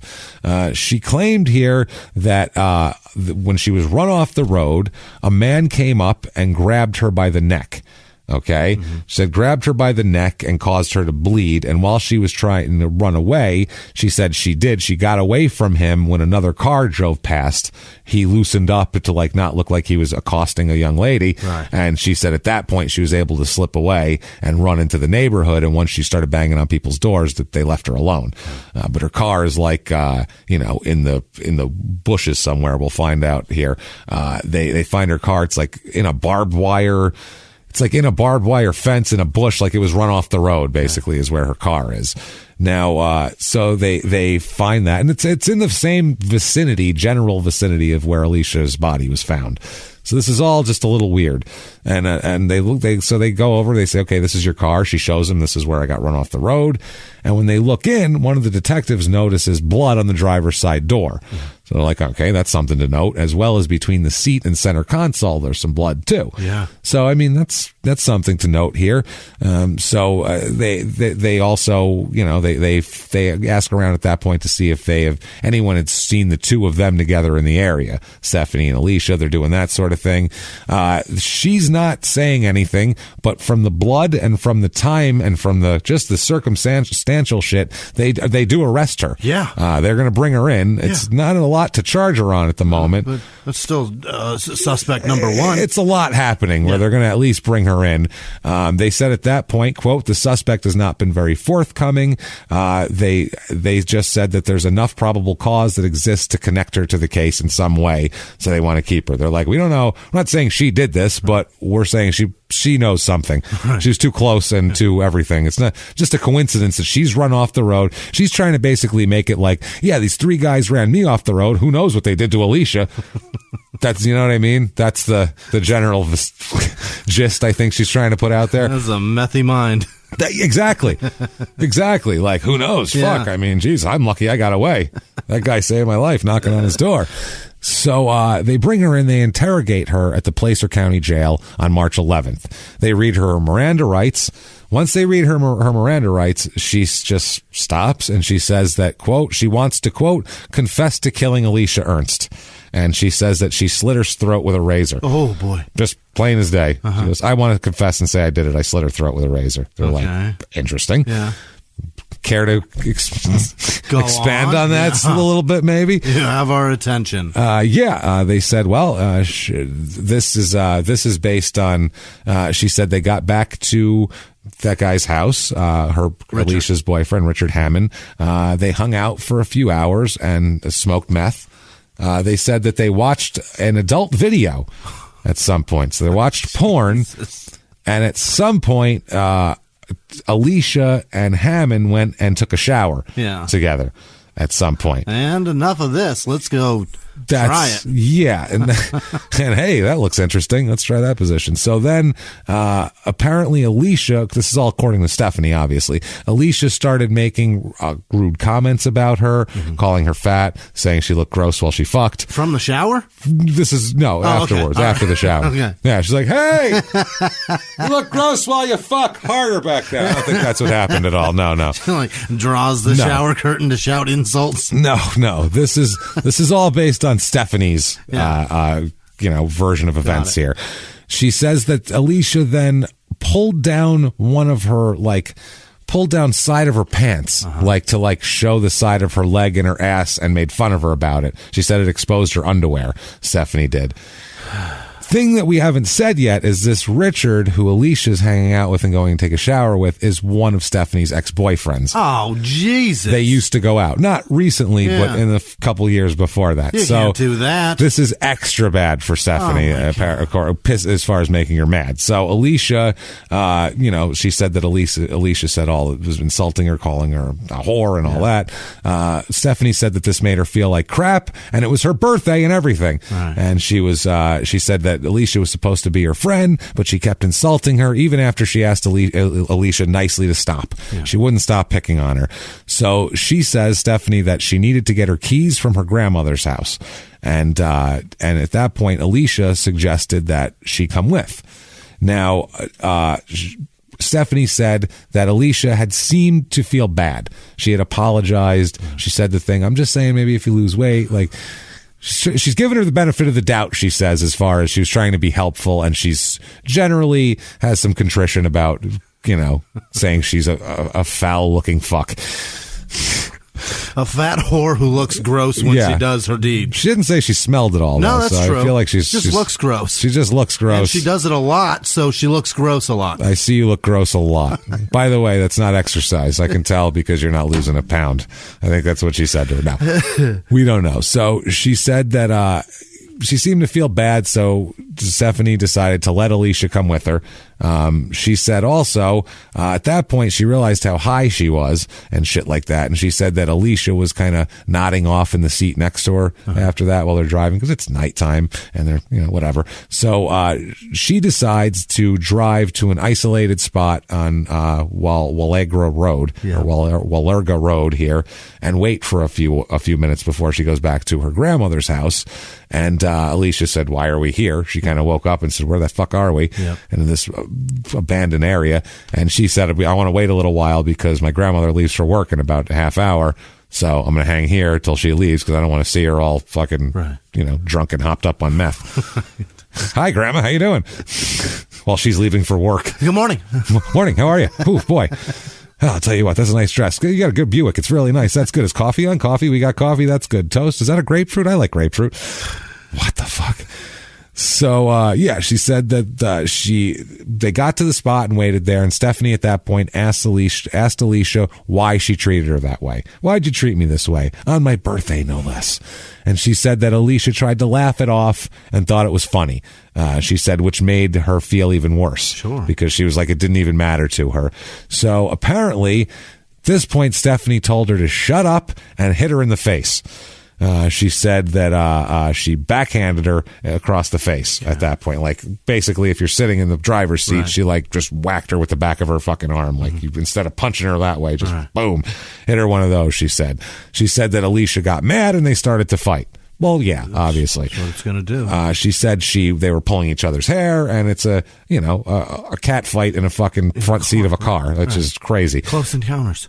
I would say so. So Stephanie said she pulled Alicia's sweatshirt hood over her head, like she had a hoodie on. She pulled it down and over her head to try to, keep her away. That was a way to control her, kind of like a hockey player does. Right. And then she said she reached into a storage area of the driver's seat, the little driver's seat area, the little console, and grabbed the scraper.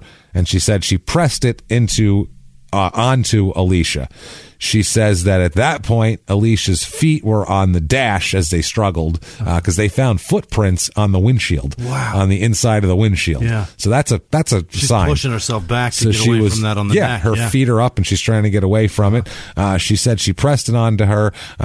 She said that as Alicia tried to get Stephanie off of her, they fell out of the passenger side door and rolled out onto the ground. This is her story now.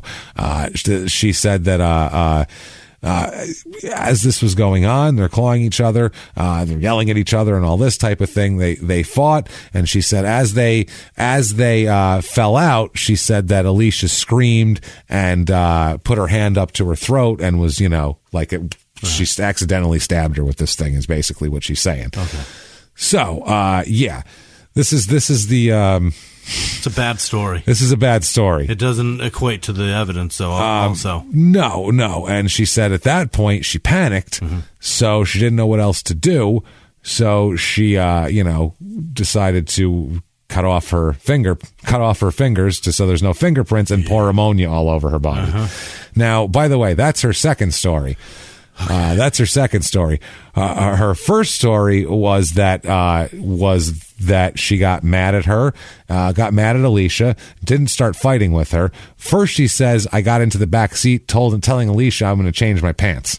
And then once I got back there, I had the knife already in the back seat waiting for me. And once I did that, I used it to slit her throat. I believe that story. Yeah, I believe that one too. Yeah. Used it to slit her throat. And then when she was struggling, that's when she was trying to do it more and stabbing at her and was trying to cut her throat more. Savage. Yep. She said she slit her throat in the car.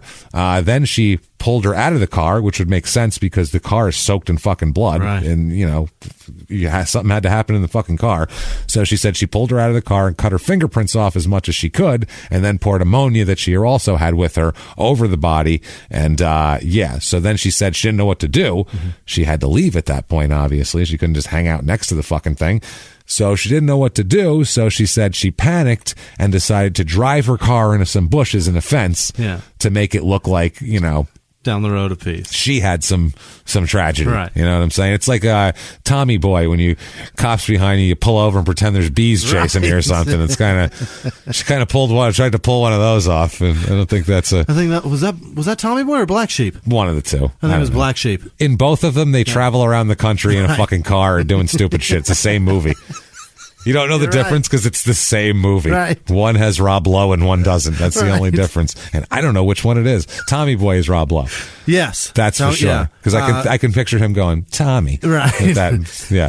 Black Sheep is the one with the guy from Animal House. He's running for governor or something. Yeah. Okay. Was he in Animal House? Governor. He was in Animal House. Yeah, he's the main guy. Right. Yeah. Yes. He's the main leader of the I don't know why I saw somebody else. I'm looking at Nerds. Okay. Movie. Jesus.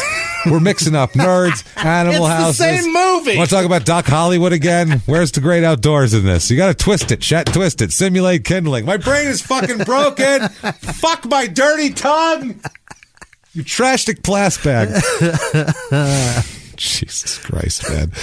So then, after pouring the ammonia on her, cutting her fingerprints off, she found a bunch of garbage from around all over the side of the road and decided to pile that on top of her so no one will see her then. She's running up and down the road just collecting shit. Picking up newspapers and, there's a Coke can. I throw that on there. Yeah. Sunny Delight bottle. Yeah. She admitted at first buying the ammonia and the blade several weeks before with the intention of using them to kill Alicia. Oh, that's not good. She admitted that first, and then she takes it back, though, and gives that other story of, hey, we fought, and it was an accident. Yeah. So they ask her, why did you do this? So you say you bought this in advance. Why would you do this? Why did you want to kill your friend? And why did you plot it for weeks and get equipment ready and all this? Her answer? Oh, boy. Not only was she mad because she thought that Alicia was kind of playing her for a punk, but something even worse. Oh, boy. She claims that a few weeks ago, about 6 months before the killing, that they were sleeping, both of them in the same house, and that Stephanie was awoken by Alicia, quote, pouring acid down her throat. Okay. Like pool acid. Yeah. Pouring it in her mouth, down into her throat, trying to kill her with. Just in time. I woke up as full of pool acid. That's what she said. obviously she felt like Alicia this was inevitable. Yeah. She was going to kill her, obviously. Right. She was, tried the acid thing. So she said after that, she started to get a plan and said, I better have a thing to defend myself. And if I do have to defend myself, I'll get some ammonia. Right. That'll do something. I don't know what. Something. I don't know what ammonia is going to do. I don't know why she got that. That's what I don't understand. That's usually to cover shit up, isn't it? I would assume that DNA or whatever might kill something, or I don't know what she's thinking, but it doesn't melt the person's face. No. Doesn't get their teeth gone. Doesn't liquefy a body to make it absorb back to the earth. But what it does do is it keeps insects and animals away and preserves the body perfectly. Yeah. And the garbage on top kept it out of the sun. It was perfect. It was she made a makeshift mummy. Morgue, basically. Like an above ground mummy. An above ground morgue. I'll save this for the cops. They really have it really good and intact when they come. The best opportunity to solve this case. I feel bad. So, she said that, she then took the cops to where she said, because they go, okay, well, where'd you put, they just have to make sure she's telling the truth, because she could have just made this up. So they said, where'd you put the ammonia bottle and all that shit? And they made her take her to the spot and show them where she had put that, which is where they found the bag and where they found the ammonia. So she's telling the truth. She knows what was there. She saw what happened, and she at least did what happened here. Now, the detective says that he thinks that she held back some information during her confession a little bit. She doesn't feel like she was totally forthcoming about motive. She's like, that pouring acid down the throat, that sounds far-fetched, and I'm not fucking buying it. Yeah. I don't think you kill your best friend. That just sounds like bullshit, basically. And it's in Northern California. I mean, I guess there's a lot of swimming pools. Yeah, there's pools. There's pools. I mean, you can get pool acid everywhere. Yeah, it's super possible here. So also, another reason why they didn't trust her is because she said she'd never been in at that murder scene before, Stephanie. Never been in that area before. Whereas her ex-boyfriend said, oh, we used to go there all the time. We know that area well. That's where we go, just suck each other and do shit like that and fuck each other's filthy tongues. That's where I used to go watch her look foul while I fucked her. Yeah, that's where I would close my eyes tight. So they said, do you know anything about an acid pouring down of the throat? He goes, never heard of that one. No. Yeah. So Stephanie hadn't confided in anybody else about this acid thing. He does, though. He says that, the detective says, I believe most of it. I believe the murder part because the evidence shows it all, but I don't believe the motivation or whatever. So they search her car, obviously. When they do that, they found red stains on both the driver and passenger doors, along with gouges and scratches on the roof of the car, like from the inside. Oh, she was going hard. Yeah, she was hacking, probably cutting the headliner up and everything else. So lots of shit like that. Also, blood on the steering wheel, the interior of the car, including saturated blood stains in the lower left quadrant of the passenger seat. Right. So right where you'd hit that artery and it would come out and be, so right there. And also 2 shoe prints with blood up on the windshield. Doesn't look good. So it looks terrible for the way she said it went down after the second time when she was like, I just said that because she said, I thought that's what you wanted to hear.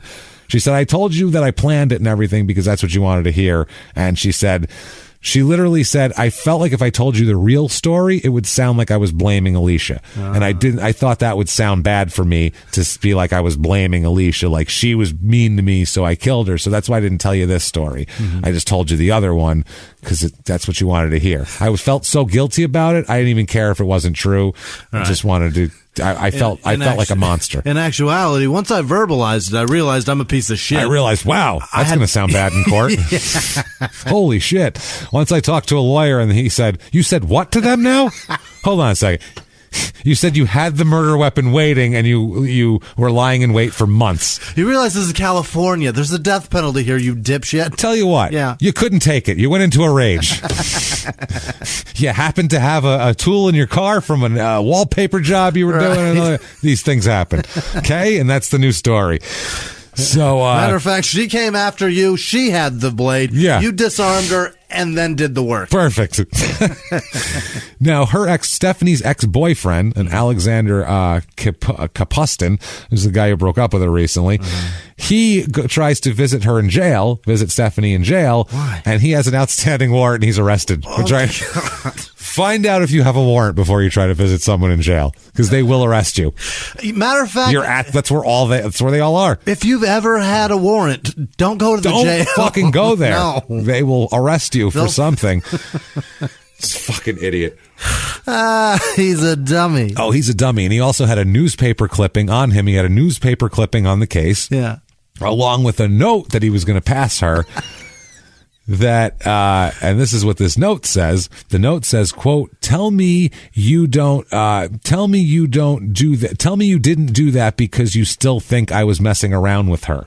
What? Yeah, apparently she had accused Alicia and him of fucking. And so and they maybe were, because he said still messing around. He said, you still think that. Oh, he God. said, tell me you didn't do this because you still think we're messing around. Like, tell me that wasn't the reason you did this, because you think she fucked me, because that didn't happen. I'm chancing my freedom to ask this question. Yeah. And because he denied it and still denied it. He said, we never fucked. Yeah. Sorry, it didn't happen. Also, Alicia's, boyfriend, the guy whose house they spent the night at that night hanging out, he says that he got a knock on the door from Alicia that night of March 7th. They were dating at the time. He had also, like you said, once dated Stephanie. He said that Stephanie and he had asked him if he had any meth. He said no. They left for about 30 minutes, came back around 1:30 or 2 in the morning. Presto, with meth. Hey, presto metho. There they go. Yeah. They have meth. They smoked it in his garage, which that's what you... Seems like the place. It's the place to do it. At least he was decent enough to don't stink up my upholstery, right? With fucking my couches with meth. Don't fumes. do it where I. Have you ever smelled that shit? It's very sweet, actually. No, it's not that bad. It smells like fucking wires burning. It's disgusting. I fucking had a friend one time. It smells terrible, Jimmy. It fucking smells disgusting. It doesn't smell sweet. What are you talking about? There's a sweet smell to it. It hangs in your nose. It's not. No, it's not that bad. It's not sweet. I've smelled meth in a room. It smells like no bigger than this. It was like a fucking like a garage that somebody built behind the trailer. Crack and meth smell differently, Maybe way different crack. too. They smell a lot different because crack has actual coke in it, which is a different thing completely. Crack doesn't smell like meth. Meth smells like... Is crack sweet? No, I don't know if sweet's but it depends on what it's cut with too. It's all cut and cooked. It's every crack batch is different, Jimmy. That's the thing. They're like snowflakes. Every crack rock is different. A fairly handsome man was smoking it. I think I've told that before. Yeah. Like I saw him. I was like, this guy can get girls, and he's doing this shit. He was a punchline. Jesus Christ.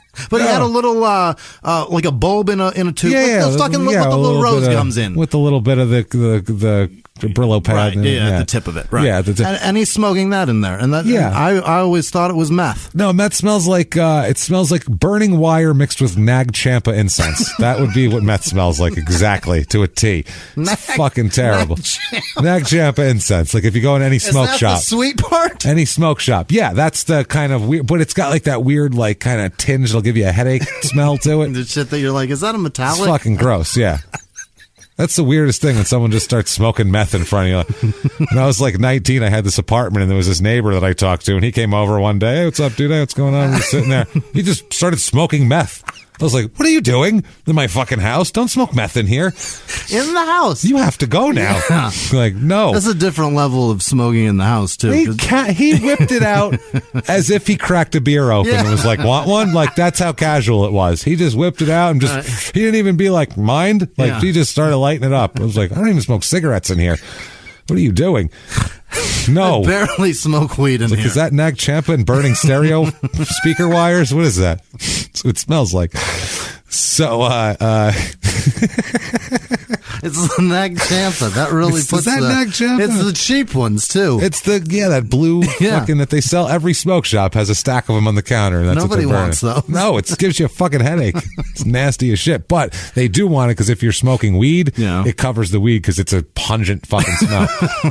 It's so pungent it covers weed smell. That's literally why it exists. Ridiculous. It's for like dorms in 1972. Yeah. So they invented it. And for some reason, they still make it. I don't know why. So I'll call that guy and find out what the fuck he was smoking in that trailer. What were you smoking? I want to know because I have to argue with James whether or not that was sweet. He might have got some good. Maybe he got some like little brown sugar in the mix. I'm not sure. Just to make it more round. Maybe whoever cooked that up was a fucking gourmet. We don't know. He dropped it in his batch of chocolate chip cookies, and was like, it'll be fine. It'll be fine. Wow, meth cookies. Now we're talking about something. Hey, everybody, it's a batch of meth cookies. Who wants one? It's the way to smoke it where it doesn't stink like burning speaker wire and incense. Unreal. So this Hammond guy here, he says they smoke some meth in the garage. He said that that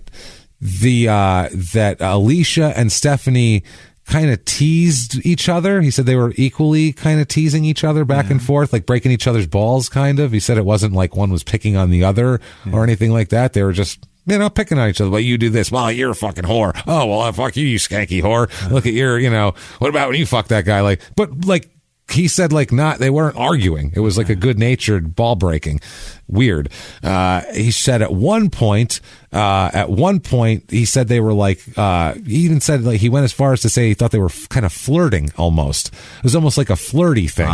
He said at one point, Stephanie even sat on Alicia's lap for a while, which was weird. And he was like, they were kind of going back, talking smack and flirting with each other, sort of, but Alicia was also flirting with him and making out with him, and then they put porn on. The whole thing gets really weird.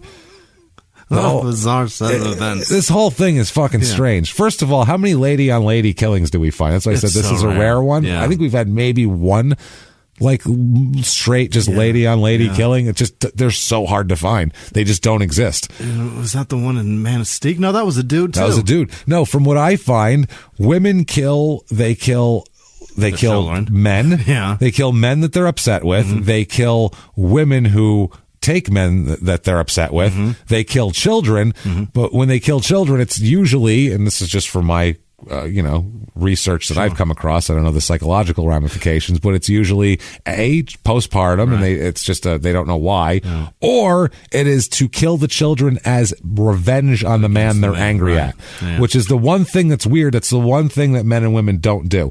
It's so rare that you see a man kill his kids to get back at a woman he's mad at. Usually he'll kill her. He'll kill the dog. Yeah. He might kill everybody, but he'll make sure she fucking gets it first. Right. She's getting it. Yeah. She's getting the worst of it. He might blow his own fucking brains out, which women generally don't do after they do this sort of thing. Yeah. Probably because they get way lesser sentences usually. Yeah. Maybe that's why. I don't know. But that Robert Fisher guy whose case is still fucking unsolved. He killed the kids, but he fucking ruined that wife. Yeah. That's where the anger was. Yeah. The kids are just, I don't want, the men have, it's psychological. It's a fucked up psychological thing, but they have in their head that, nobody, once I'm out of the picture, no one can survive without me. Yeah. It's a weird narcissism. Yeah. So they're like, well, I have to kill the kids because what kind of life are they going to have? Obviously without me in the picture. Yeah. That's how they do it. That's why they think of it. Women are like, see how he fucking likes this. So you like your new wife and you like this and you love your kids. Well, what if you didn't have those fucking kids? That's how they do it. Like, that's a woman who snapped. It's just a different thing. Yeah. It's why, like in my joke in mugshots, if you see a woman in her mugshot smiling, that's always some sort of violence. That's always assault, and she's not fucking sorry about it for one moment. She's happy with what she's done. She doesn't care where she is or what the consequences are. It's all good. She's happy. So, he said that they watched an adult movie, and then he said that he and Alicia went into the shower where they had sex. This is his story. And then he said after that he heard Alicia tell Stephanie that she had watched her have sex with other men when they lived together, and that was it. She said she didn't say she looked. He didn't hear the part where he said, where Alicia told her, you look foul while you do it and you're gross. She just said, I've seen, like, Alicia was like, oh, you guys, basically, Stephanie was mad that they went in there to fuck, and she was like, well, I've seen you fuck in front of me at the house. Like, we lived together and you were fucking people, so what's the difference? I at least went in the other room. Okay. Sort of that was the argument. Got it. From what I understand here. And it sounds like Alicia's just hanging out. She's got a boy. That's her boyfriend. She's hanging out with her boyfriend. She goes and has sex with her. When you're younger, if there's other people there, you go in another room, and that's like, how many times have you done that when you're younger? That's what you do. So there's nothing wrong with that behavior at all. It's fine. Yeah. You're allowed to have sex and drink booze and fuck your boyfriend. That girl doesn't get to have feels about it that are fucking detrimental to life. No, you know what I mean? Stephanie doesn't get that mad about it. That's what I mean. Yeah, Alicia wasn't doing anything to anybody. I mean, apart that Alicia's boyfriend is her ex, and if that's the weird case, Alicia, Stephanie, why are you around that? Why would you do that to yourself? And that would be kind of extra fuel on that fire. Like if you were breaking balls, it would be one thing if it was in front of some guy you don't care about, but that's your ex-boyfriend who now fucks with this girl who you think is way more attractive than you, and you feel bad about that anyway. And he seconds that opinion by fucking and being in a relationship with her. Snowballing. And it's your birthday. And it's your exactly. And it's your 25th birthday. Right. So, you're seeing that clock happen too. He said they left. He said, but after all this happened, he said that Stephanie didn't seem upset at all. Yeah. He said that she told her that, I've seen you fuck people, and she was like, yeah, whatever. Like went on to the next thing. Wasn't like a big, like, oh, damn it, man, cross my arms and how dare you. None of that at all. He also said, Alicia and Stephanie left at about 4 a.m. and that was that. Now, Alicia, once she changes her story to, it was an accident, we tumbled out, she says that she only told that earlier story, like I said, because out of guilt, and also because she didn't hear her Miranda rights. She didn't listen, so she didn't pay attention. She just said, yes, I said. Now, meanwhile, you have to initial a sheet. It says every fucking right. It's a checklist. It's a checklist, and you check every one, so... She didn't hear or read, apparently. She said that she didn't know that she was allowed to stop talking to them. It's the first... Have you ever seen a movie? Right. Have you seen Law & Order one time? The very first right you have? That's right to remain silent. Everything you say can be used against you. Everything else doesn't matter. If you afford a lawyer. Right. If you're not... don't live in America, are UK people, Europe people, Australian people, you fucking know those lines, don't you? You don't even live here, and you know those fucking lines. That's how omnipresent they are. The very first one is the one that matters. Yeah, right to remain silent. Yeah. Missed that whole thing. You could skip every part. I went over that. I didn't know what it was. I forgot about it. So they charge her with first-degree murder. Yeah. In addition to that, though, they charge her with a special allegation of lying in wait, which is an enhancer as well. Really? Lying in wait. Yeah, like trapping someone like an animal, basically. Not great here for her, anyway. Which is like super premeditated. It's very premeditated, lying in wait. Stalking a fucking... That's what it is. Taking someone that you've had this whole thing planned. It's way worse. It's way... Mentally, that's a way more awful person that could do that, basically. It's sealing the premeditation part. Like exactly. Super premeditated. So they find where she had gone to a hardware store weeks earlier. They found where she bought it, and she found this sharp item, and it was a wallpaper scraper. It's like a razor sharp thing on the end. And so they put her in front of some psychologists. Let's find out what the fuck is wrong with her exactly. Yeah. One of them, Paula Orange, a forensic psychologist, she said, quote, Stephanie had a vivid imagination. She began constructing a movie in her own head. She imagined Alicia having sex with her boyfriend. As her warped mind went to work, she replayed the visions in her mind constantly. The more drugs she took, the more real this illusion seemed. She had chemically convinced herself that Alicia had stolen her boyfriend. Wow. Her boyfriend that had just dumped her. Yeah. She was convinced. She went after him and told him, you fucked Alicia, that's what this whole thing is. He's like, I don't know, I barely know Alicia. I just don't want to fuck you anymore. Right. And she apparently was harboring this thing, telling everybody about how Alicia fucked my boyfriend and stole him. So sick. That's what it is. She also said, quote, she had thought this through, but not nearly enough. She cut off Alicia's fingertips in the hope that it would hinder the identification of the body, but her face was still there. So yeah, that would be pointless. So another forensic psychologist, Dr. Ari Kallichstein, he said that Stephanie suffered from methamphetamine addiction and a major depressive disorder at the time of the incident, and she was suffering from PTSD as well. So she gave different versions. This doctor said, well, giving different versions of a traumatic event a few days after the event was consistent with PTSD. Also consistent with fucking lying to get a lesser murder charge. Right. That's also what it's consistent with. Every defendant would say, well, they confessed, but then I had such bad PTSD, I confessed. And then imagine if everybody could say that. I had PTSD from killing this person. PTSD, I don't want it to look like I'm manipulative as fuck. Yeah, that's changing your story to make you look better is just because you have PTSD. That's wow. Talk about shopping for a diagnosis right there. Holy shit. She found her a doctor. They'll just write that prescription. No, how many oxys you need? Here you go. How bad does it hurt? Yeah. Wow. So, you also said it affects the ability of the person to recall or be aware of their surroundings when this, happened, which she was pretty aware of everything. Yeah. She was cutting fingertips off, for Christ's sake. So the trial comes around. Now, she is hoping for a verdict of manslaughter. She wants voluntary manslaughter is what she's looking for. She's trying to say it was a big accident. Yeah. They got in a fight. I grabbed for this thing, and I didn't mean to kill her, and we tumbled out, and it stabbed her, and oh, my God.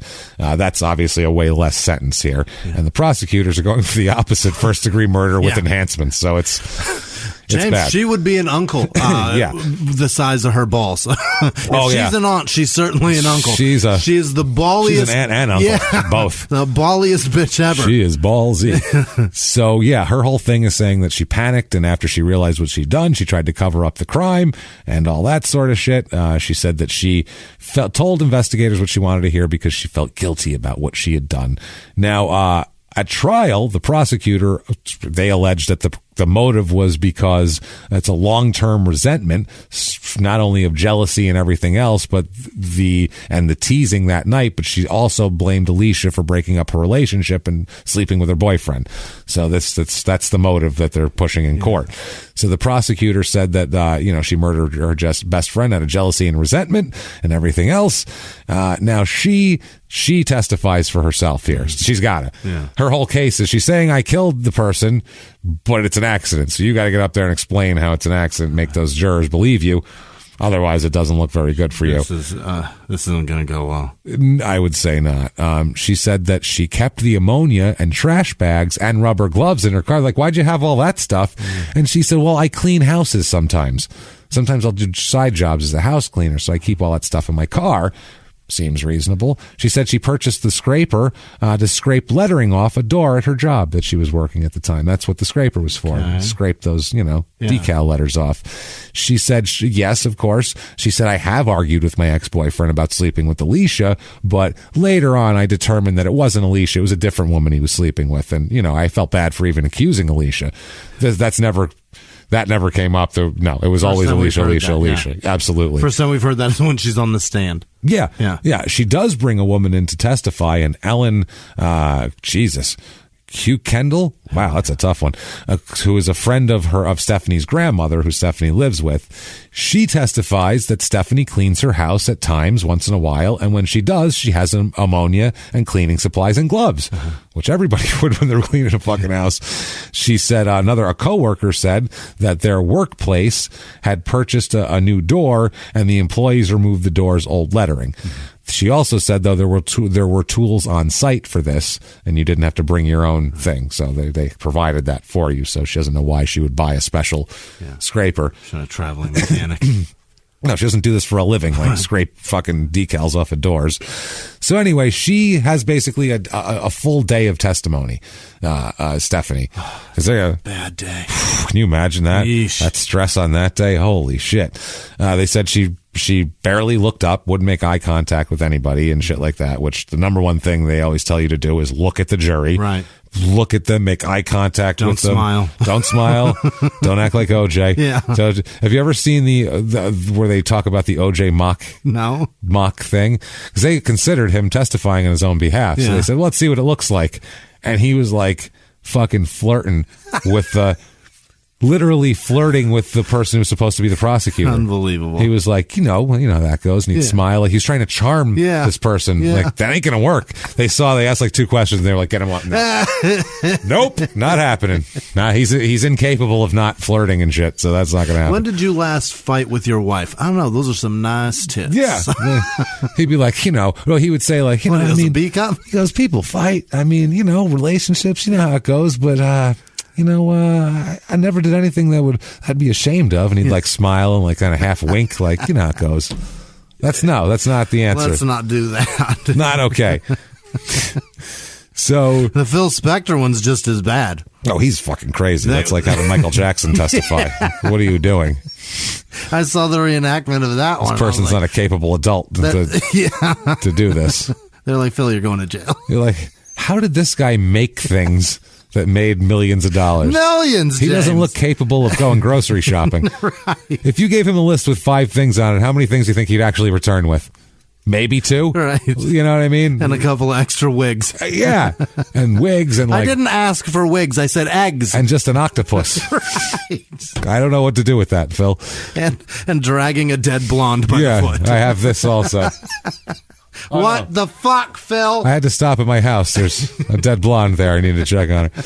So, yeah, she talked about her childhood and all sorts of drugs growing up and how she had a terrible upbringing. She testified that they were getting high at that guy's house. She said that, Alicia made comments about Stephanie's body and sexual habits. She said on the stand, she said that Alicia trash talked her. Okay. She said that she told her that she slept with, quote, a whole bunch of people and looked foul while she did it.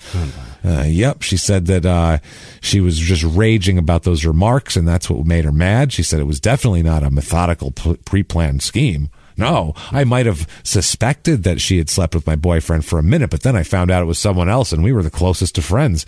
Everything was wonderful.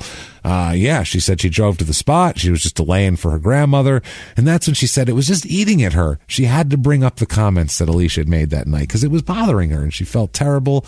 That's when she said she just tried to laugh it off and said it was funny. She said, quote, I don't know why she was treating me that way. It was just the fact that she was supposed to be my friend. Heck, it was my birthday. Heck. You smoke meth! Say fuck or hell or don't say anything. Don't say heck. After you talked about smoking meth. Right. In the same paragraph of then we smoked a bunch of meth, she said, heck, golly gee. It was my birthday. It was my birthday. Heck, it was my birthday. We wanted to go down to the Chuck E. Cheese and play skee-ball. So she said that's when she backhanded her, Alicia. I should use something there. That's when Stephanie backhanded Alicia. Stephanie says in court, quote, she never suspected I would do it. We just started fighting. She said that she reached for the wallpaper tool that she had got for work. She said, quote, I don't know what I was thinking. I knew I wanted to hurt her. That's what she said. So the defense attorney said, then what? She said, quote, I was pressing it down on her. She was trying to get me off. She was yelling at me. She said then they fell out of the passenger door, and the lawyer said, quote, at some point did Alicia stop struggling? And she said yes. Stephanie said yes. And then the lawyer said afterward, what was going through your mind? And she said, quote, I was kind of panicked, kind of shocked. I remember realizing someone was going to get severely hurt during all that. And then she basically tries to say how the motivation was all about the insult that night, and she's so remorseful, and she feels terrible in this accidental thing, and basically they spent the next 2 days talking about how remorseful she was. That's a ridiculous claim, though, in the first place, because have you ever tried to get from a driver's seat to a passenger seat and out the door? Oh yeah, that is fucking impossible. Unless it's a bench seat. It's still impossible. Unless you have like an. But there was a center console in this car. You know what I mean? She'd there had to get over that thing, right? Yeah, and she's pushing down, and then they fall out with a girl that's neck is open because there's blood all over the place. And not for anything, I'm not trying to make any judgments, but if she's also a little bit bigger girl, has been established by people's insults, it's even harder to maneuver inside of a fucking car like that. So it's difficult. The back seat makes way more sense, and especially with the stabbies with that handle and the cuts, and it all makes sense here.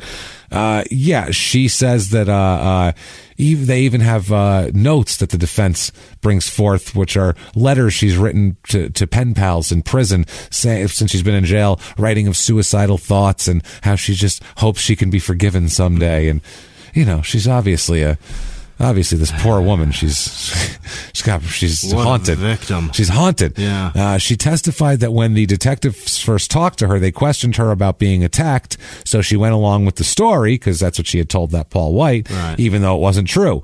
She said her first confession was also false on the stand because she felt like she was blaming Alicia if she told deputies the truth. And she originally felt she deserved the death penalty, so she wanted it to be as bad as possible. That's how it was. So the prosecutor then took tore her a new asshole. Because you could say all that shit to your attorney, and then the prosecutor goes, so you're so fucking sweet and kind. Right. Let's talk about it. He says, quote, you're coming up with this version of events for a lesser sentence, aren't you? And she said no. And then he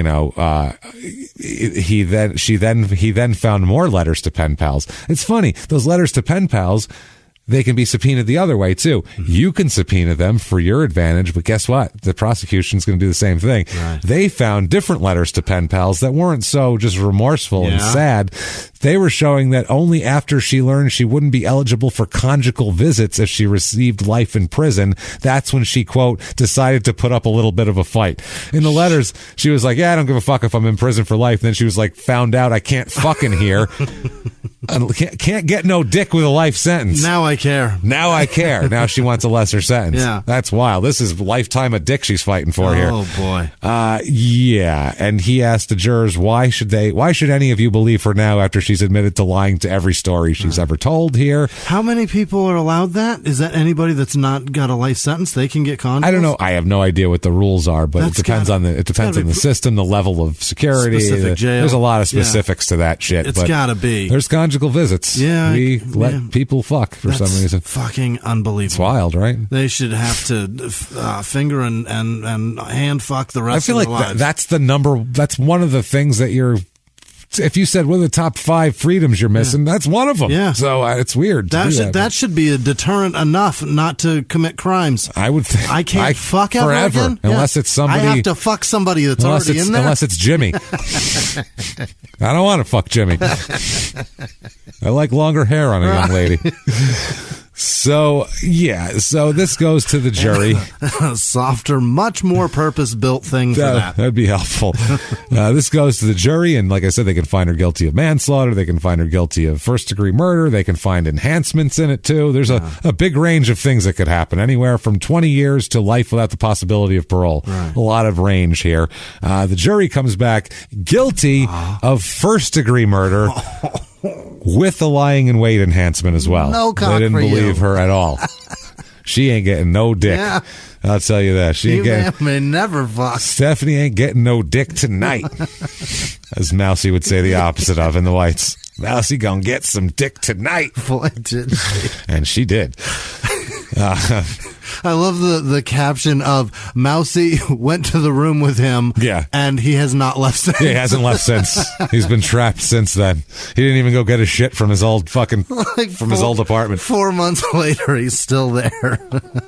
Can't leave. She's got me trapped. So they talked to jury members, the press did. Mm-hmm. Jury foreman said, quote, I felt the evidence corroborated her initial confession, which it does. The blood evidence really does. Or the initial confession of cutting her throat from behind in a premeditated manner. He said, quote, her testimony was such that she mumbled. She was hard to understand. And he also said that the jury all thought that she had months to come up with a new story. Yeah. So she come up with any story she wants in the stand that makes her sound the best here. Another juror said if the killing was spontaneous, that Stephanie should have had defense wounds on her from resisting Alicia. Mm-hmm. If this was a fight, Alicia didn't reach out and scratch her face. Right. None of that happened. Smack you back. No defensive wounds. Right. You were in a fight and then the cutting happened and you got perfectly clean. Yeah. And it's not like you were up and you were sticking and moving, floating like a butterfly, stinging like a bee. You're in a fucking car. Right. No matter who you fight, they're going to scratch you in a car. So you could fight an 8-year-old like we talked about on Crime and Sports. That's maybe the stipulation. If it's in a car. You got to fight them all in the car. Maybe the fourth one. It might be number 4. I feel like I could fight them easier in a car because I could just gather them and squeeze their little fucking heads together till they pop. You'd really have to understand the conversation. We don't want any harm to come to 8-year-olds. But this is why I listen to Crime and Sports. Wishing harm on me. Yeah, if a team of them are going to come up and try to attack me, these things happen. Listen to Crime and Sports this week, and you'll understand what the hell we're talking about. Was it this week or last? It was this week. Was it? No, it was Marty Jannetty. It was last week. It was Marty Jannetty. Listen to the Marty Jannetty episode the week before. Yeah, so do that. So, yeah, she said that this looked like that basically Stephanie got Alicia with the element of surprise, is what this juror says. And also, they said that her reversal just didn't pass anything. This lady does sell that. This juror says this, which is, shady. She says, quote, most people, when they confess, they do tell the truth. Sometimes, not always, but that's a dangerous thing to think. If you put that all in with the evidence and add it up, that's one thing. Who told you that? Yeah, that's just a jury going. Well, I wouldn't say I did something I didn't do. You're so wrong. The family afterwards, Brandon Ernst, Alicia's brother, he says that he was in the process of grieving. Not of grueling. Different. He said that they asked her about him about Stephanie, and he said, quote, she should have pleaded guilty. Yeah, that would have been smart for her. And he also said it's that he's going. This is the next step of grieving for the family. Is this whole trial here? Sentencing comes around. Oh boy. Yeah. Family members from both sides are there. They give all these tearful statements. Now the prosecutor, the Garen Horst, he's the prosecutor. He is recapping the crime to the jury for this whole thing, just to let it sink in a little more. In the middle of doing this, which is his normal thing that a prosecutor would do, Stephanie screams at him to shut up. Stop it! Literally just yells at him to shut up in the middle of his presentation. This is not normal behavior. Wow. Apparently wouldn't stop yelling at him to shut up. Finally, obviously, the judge is reprimanding her verbally and also, threatening her with, I don't know what the fuck he threatened someone who's going to get life in prison with. Right. That's what I think she said. Shut the fuck up. Fuck you. You can say anything you want at that point. Not going anywhere anyway. I'm here. Fuck all of you. I'm getting no dick. No dick for me either way. So also the judge has to remind Stephanie's grandmother when she talks on Stephanie's behalf to not talk about the trial itself, but just give a statement about, her relationship and what she means to her. Stephanie's grandmother, Janet Cross, she said, quote, this is ballsy to say. She said, quote, it could have been the other way around as far as I'm concerned. The drugs did this. If they hadn't been doing drugs, this would have never happened. Oh, Janet. No. Listened way too much to Reagan. Yeah, man. Yeah, Jesus, she totally. Janet. Yeah, Jesus Christ. Nancy Reagan, What by the way, not even Ronald. Yeah. Nancy. What have you heard, Janet? So, Alicia didn't plan and buy murder weapons and shit and plan out a death. It's a lot different. It's a lot different. I feel bad. This old lady's just sad that her granddaughter is going to prison and she's on drugs and that she doesn't know any better. She's watched this girl grow up and she just thinks that maybe this girl gave such a bad influence on her whole time that she knew her. She got her doing the drugs and this is all her fault. She's smoking the cocaine. Yeah. As my grandmother once said. The cocaine? Yeah, my grandmother, the Italian grandma, found my aunt, I won't say her name, my aunt, she was a teenager, 16 years old, and she had a weed pipe. Oh, okay. My cousin was visiting, and she had a weed pipe, and my grandmother found the weed pipe. Weed, though? Weed pipe. It was a little metal bowl. Yeah. It was a bowl, like a little metal weed. She found it, and then it was gone, and they were like, oh my God, I hope your mom didn't find it, and she comes in screaming, Ma, you're smoking the cocaine! You're smoking the crook. So then they're stoned and laughing their asses off. Because that's not how you say it, and we're not doing that. And that's not what we're doing. Yeah, they're like, oh, you mean cocaine? And she's like, you're doing that too. It was bad. Oh my God! Forever, I'd want to go smoke some cocaine. You smoke the cocaine? I tell my aunt that shit all the time. You've been smoking cocaine? What are you doing over here? This happened before I was born. Maybe I was 2 years old or something. So then her grandmother, Stephanie's grandmother, expressed her anger that Stephanie's good side wasn't shown more to the jury. Not just, I think she's good. I'm mad that they on purpose didn't say all the nice things about my granddaughter that they should have said. She's very sweet. She helped me make brownies when she was 9, and they came out delicious. It's your time to shine. Yeah. Let us hear it. Let's go. Because all we know is this one really horrible side of her. Yeah. No shit. Stephanie's mother also spoke. Mm-hmm. She said, quote, this just goes to show how things can happen. I feel sad for the other family, but we both lost our daughters. One's dead and one's still dying inside. Oh, boy. That's some balls. Yeah. I gotta be honest with you. That's some fucking balls. But the last word is had by Alicia's mom. Mm-hmm. She gets the last word. And she says that Alicia, quote, was my best friend. I loved her with all my heart. Then she turned to Stephanie. Oh, boy. And unleashed some fucking vitriol. Are you allowed to do that? Shit, yeah, you can. You can look right at them? Look right at them and tell them that they're a piece of shit. Sweet Jesus. Hell yeah, that's the point of this. That's the whole thing, is to let them tell this motherfucker that he's a piece of shit. Or say whatever they want. That seems a bit. It's amazing. Yeah. It's great. It's like, no, we did a whole trial. Yeah. We found that we've deemed you an asshole. Right. Now sit down and let everyone tell you what the fuck kind of an asshole you are and what your assholery has done to them. That's what it is. And you sit there. It's crazy. It's a crazy thing. Everyone that I've seen, they just like stand with their back to the person and say it to a judge, but they're saying it to the whole courtroom. Yeah, no. And then the one that I've ever seen where they said it to Sometimes the person. Sometimes they do it from the stand, too, and they'll have the whole I've seen court. the black lady stand up and screaming, "I hate you, Jeffrey, I hate you." There's that. Jeffrey Dahmer. And I'm like, that's a bit much. And then they like walk her ass out. The coach guy who, what's his name? Sandusky? No, Larry, the coach. Holmgren. No, not Larry. Yes, Shanahan. Belichick. So the guy who the Larry Nasser. There you go. Yeah. That guy. How did I just do the live that? PD footage, the court cam of that one girl's father going after him. That's right. They show person after person go up and go, "You piece of shit. You ruined my fucking life. I hate you, you scumbag. I hope you die." I mean, those were the girls. The girls went up one after another. That's right. And fucking gave it to him. And then they asked, the father made his statement because he's a victim's father. Yeah. And his statement was, "Your Honor, I respectfully request 5 minutes with this gentleman." That's all I want. That's all I want. And he goes, she's like, "I understand how you feel. Obviously, I can't do that." He goes, 1 minute. Just 1 minute. Just give me 1 minute. And he's just, look on his face, just give me 1 minute. He goes, "Your Honor." Listen. He goes, "Your Honor, I think you owe me that." That's what he said. Like, I think. And everyone's like, clearly we do. Everyone would love to turn their back for 1 minute and let you just blow this. Because this was a big, he was a big, like, union carpenter looking motherfucker that could have, he's been in bar fights and shit, this guy. You could tell he would have blown this dude's head up with one fucking punch. Your Honor, 5 minutes alone with this guy. I can't do that. All right, 80% off, 10 minutes only. 10 minutes only. What do you say? 1 minute with 1 minute with this guy. Let's go. Let's go.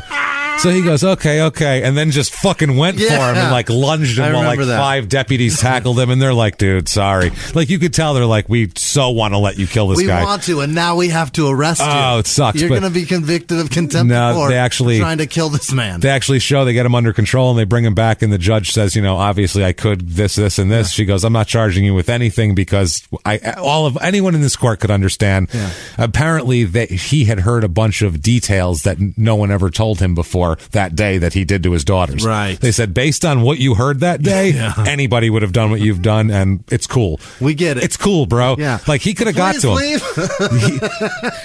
He must have been like, so if I would have hit him, I would have got away with it.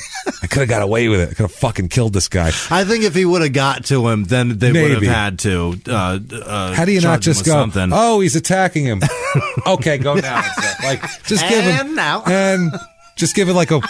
Put your finger up to the guard. Count for 3 or 4 swings then when you hear bone on bone, right. Then we'll go over. He'll be able to hit him a few more times as we go, but wait till you hear the bone on bone.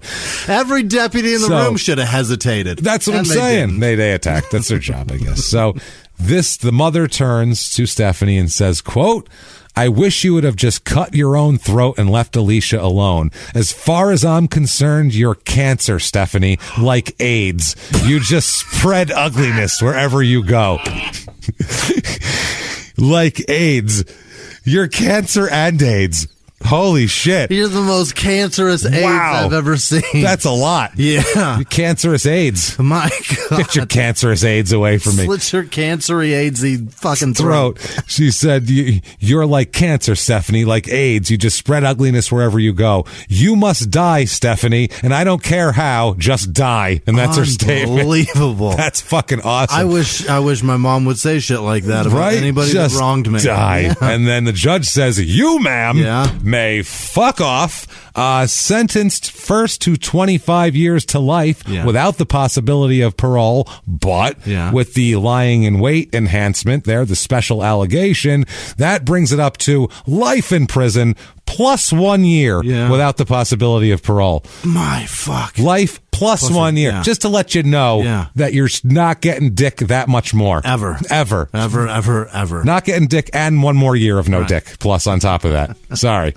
So she's gone. She got literally forever and a day. Forever and a year. And a year. And a year, not even a day.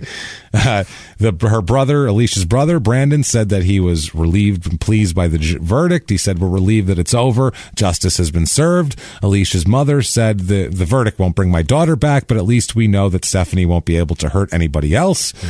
By the way, while in jail, she receives another letter from her old boyfriend saying that, obviously shock that she did this, and after hearing the details, and said that I barely knew Alicia. You did this for nothing, absolutely nothing. Just to let you know, you fucking blew it. If this is the reason, if that's the reason, you did. Nothing, and we never touched her. Pretty much. Quickly, she appeals in 2015. She appeals a bunch, but 2015 she gets her main appeal. It's based on, first of all, that the detective testified. He said he didn't believe part of her confession, but he testified to believing some of her confession. So they're saying that the detective was misleading.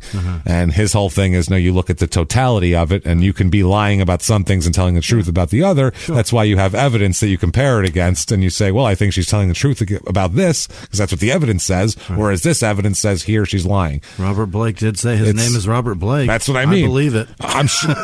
Nicole knew OJ's name. He knew his face. She knew what kind of Bruno Magli shoes and what kind of gloves he wore. I believe that. And what kind of kitchenware he had in his kitchen, probably as well. So, that's a silly one. Also, there's a Brady claim. She claims, and Brady is when you're saying that the prosecution has held exculpatory evidence from you, because you're supposed to disclose everything. That's saying that you had some shit that was advantageous to you and the prosecution held it back on purpose to fuck you. Right. Now, she contends that the prosecution suppressed toxicology reports that would have helped in her defense, saying that she was, had meth in her system and all this sort of shit. But it doesn't really matter because it was premeditated is what they're saying. So they're like, that's kind of a moot point, honestly. And also ineffective assistance of counsel. Obviously, because the trial counsel failed to investigate the present and present evidence of her diminished capacity.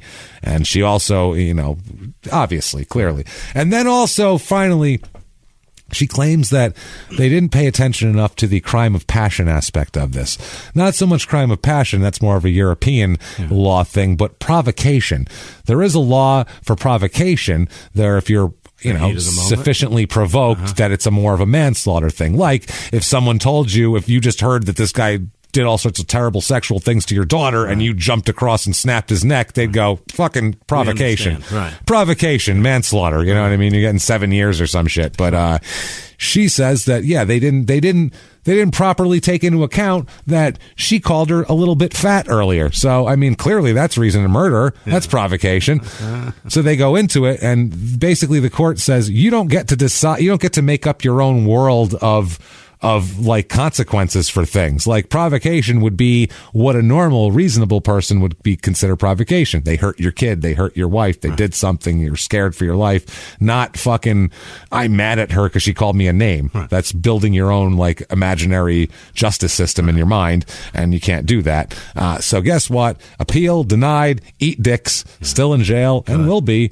For a long, she's got a long time, because right now that was 25, so she's like 36 years old right now. She's my age. Done. You're not 36, motherfucker. 39. Yeah, that's not close to that. That's 3 years. He said that's my age. That's like a close by. That's not my point. Close to it. The same age. Try to make yourself 36. Fuck out of here with that shit. I'm not 40 yet. You tried to slip that shit in there. 40 yet. That's like nobody would notice. 35 is my age. James, I'm 33 years old. I don't understand the problem. My point is that everything that shaped her growing up shaped me growing up. That's my age. My point is, a guy like me in my mid-20s, the way I think about this is different than a way the guy like you in your late 50s might think about it, obviously. Listen, I stay up late playing Halo like people my age. Close enough. Close enough. Like the 13-year-olds my age. No shit. That's amazing.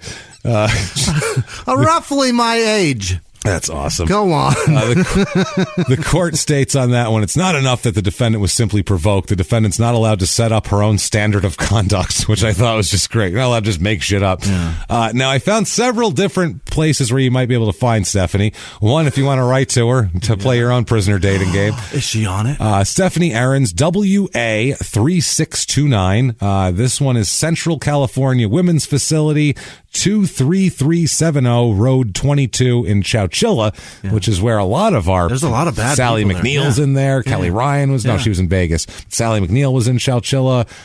Who the hell else? There was a couple others that were there. There were some of the girls from the fucking Manson family there, too. That's right. They were there, too. Yeah. And then I found, though, on another one, this is more current, so I think this might be more current. Inmate, still WA3629, but now she's in the Elmwood Correctional Women's Facility in Milpitas, California. I don't know. There's that. Either way, though, she's got it better than Alicia, who is Jesus, who is in. She is buried in Roseville here Citrus Heights in Sacramento County, across the border by Antelope at the Sylvan Cemetery there. So she's there. That's brutal. And a couple of not a lot, but a couple of it wasn't a whole lot in the book. There was a book about different crimes, and a couple of details came out of this book called Jealous Rage, an anthology of true crime. So I'm going to credit them just on a couple of things, but not all that much. Well, don't read it. It's not that great. But listen to this instead. What a fucking horrible story, man. That's the story. That is Antelope, California, and Roseville, and a mess, and a rare female-on-female murder that has nothing to do with I want the baby from your womb. Right. That's the reason. That's a real bad That's one. when women kill women, or to take their baby or something. That like one's real bad. I always feel like that's I don't know what happened, but some that's a misfire. The biological clock, like a fucking spring broke, and the second hand's going a mile a minute. The minute hand's the alarm went off, and somebody woke up and chucked it against the wall. And if the sprinklers came on, and shit's going bad there. So there is that. Hope you enjoyed that. If you did enjoy that, do you know how you can tell us about it? Yeah. Get on Apple Podcast, that purple icon, or Stitcher. You can do it too. Give us 5 stars. It really, really helps out the show a lot. Definitely do that. It doesn't matter what you say. Say it's dark in here. They will not let me out until I finish my review. Doesn't matter, but it really helps us out on the business end, so thank you for doing that. Helps drive us up the charts. Also, head over to shutupandgivememurder.com for all of your crime and sports and small town murder needs. Listen to Crime and Sports. This whole year, last few months of them have just been insane. Listen to those, then go back to the beginning and start again. Check all that out. Get all your merch for both shows on there. Get your tickets to live shows. Looks like we're coming back, hopefully, in July and August. There's some shows left with some tickets some shows with some tickets left for August. Right. There's a few left in Cincinnati, few left in Detroit, few left in New York. When we say a few, we mean like under 100 for all of them in theater. So get your tickets now for those. New Orleans and Atlanta, and then the whole rest of the tour. If they happen, then we'll be there. We'll definitely be there. If we're legally allowed to do them, God damn it, you won't be able to keep us away. James, was the motive for this that she called her fat and that she ugly fucks? No, the motive for this was that she thought she fucked her boyfriend and made her dump her. Right. Made him dump her, and then fucked her another boyfriend, another ex-boyfriend in front of her, and made her jealous while calling her names. Okay. And did a bunch of meth, which probably will amp anything up to an extreme. She's just sick. She's got fucking problems. She's out there. My God, she's out there, and then all the psychologists said she's got all sorts of weird. She checks all the boxes. Personality disorders and shit like that. Of mental health. Of mental health, definitely. Oh, God. Yeah, she's a disaster. Anyway. So that what was I? Sorry. No, you're all right. Follow us on social media. You can. We are at Small Town Murder on Instagram, at Murder Small on Twitter, at Small Town Pod on Facebook.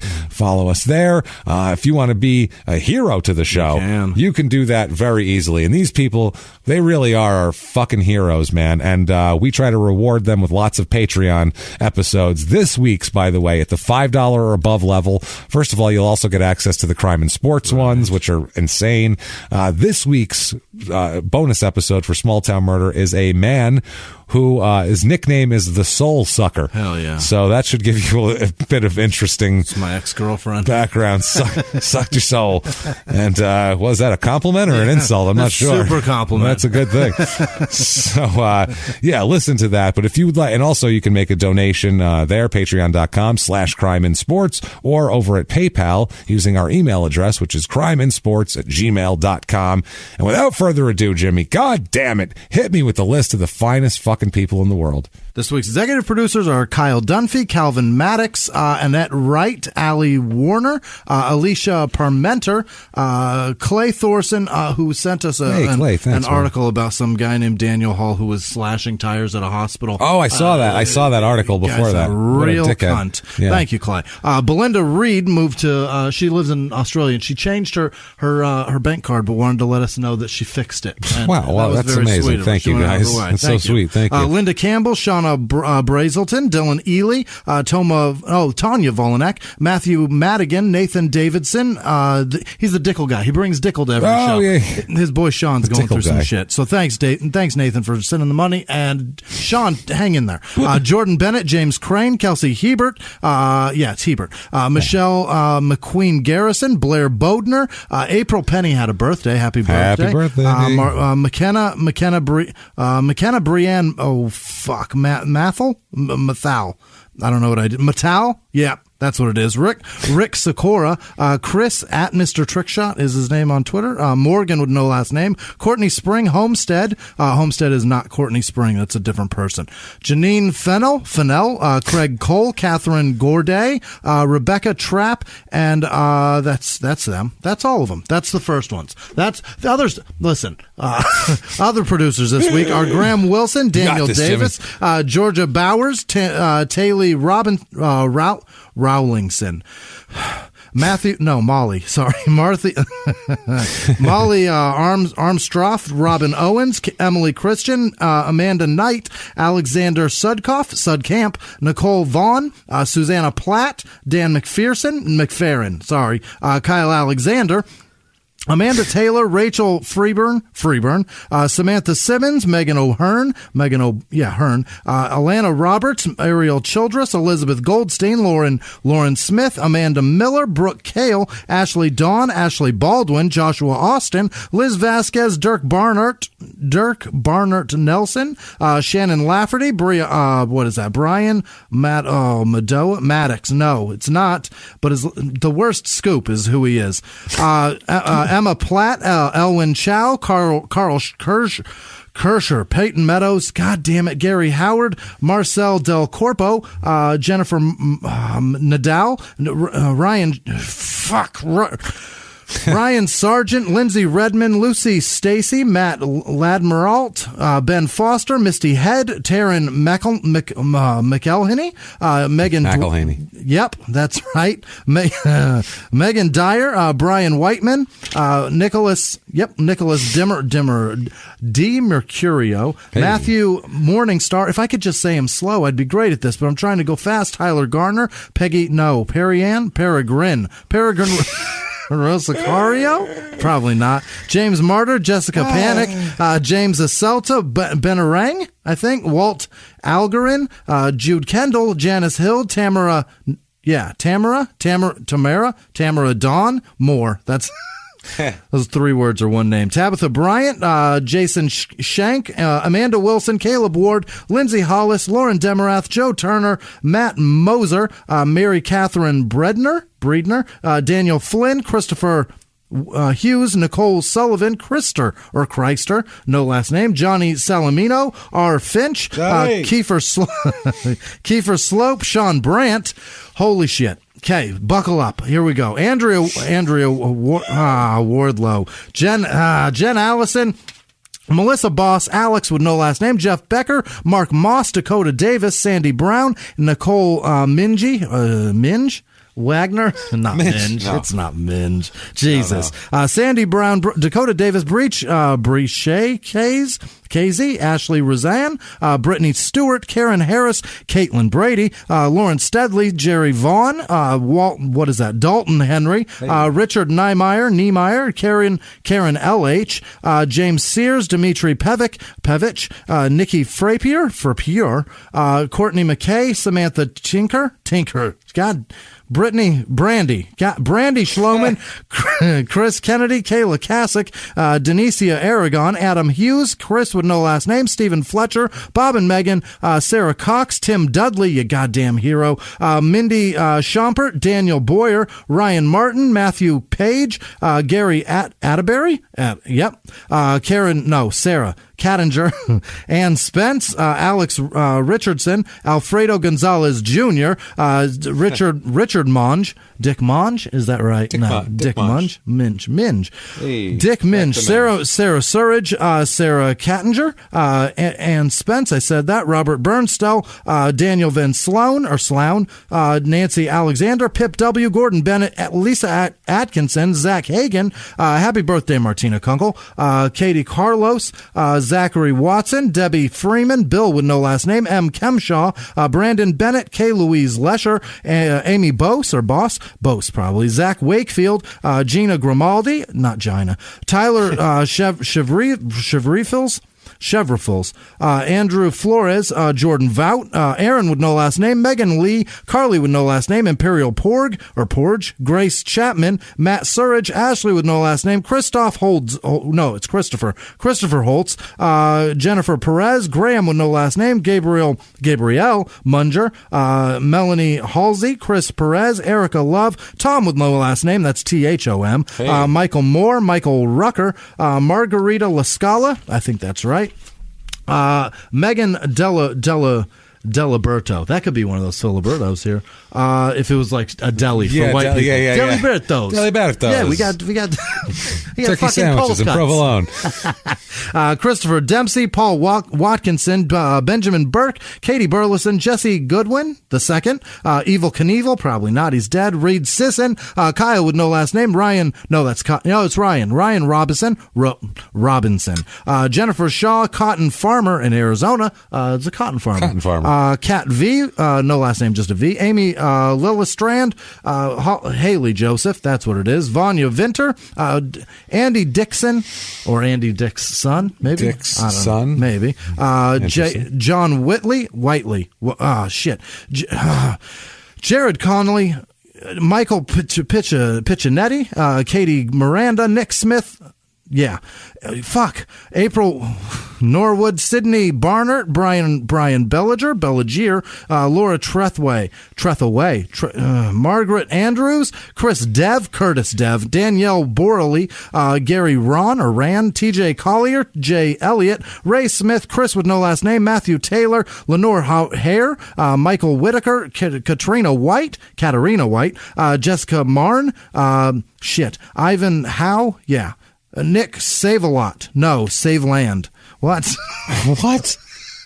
I don't know what I'm doing. Right now, like I don't know what I'm doing. I get into a groove and then I stutter and step and then I can't get back in. Todd man. Graham, Renee McKinnon, Jacob Walschlager, Brittany Heimer, Joe Batchelor, Sydney Grace, Michelle Dondo, Kim Hobby, Benjamin Carlin, Belle Reed, Matthew Doyle, Nathan Pitts, Andrew Crawford, James Weish, Harley Wilson, Breeden, Stratton, Braxton Christensen, Carol Tomasi, Rat Boy Trevor, Tina Krieger, happy birthday, Valerie Wilson, Tabitha Lilly, Matthew, no, it's Tammy, Tammy Church. Matthew and Tammy? How do you mix those up?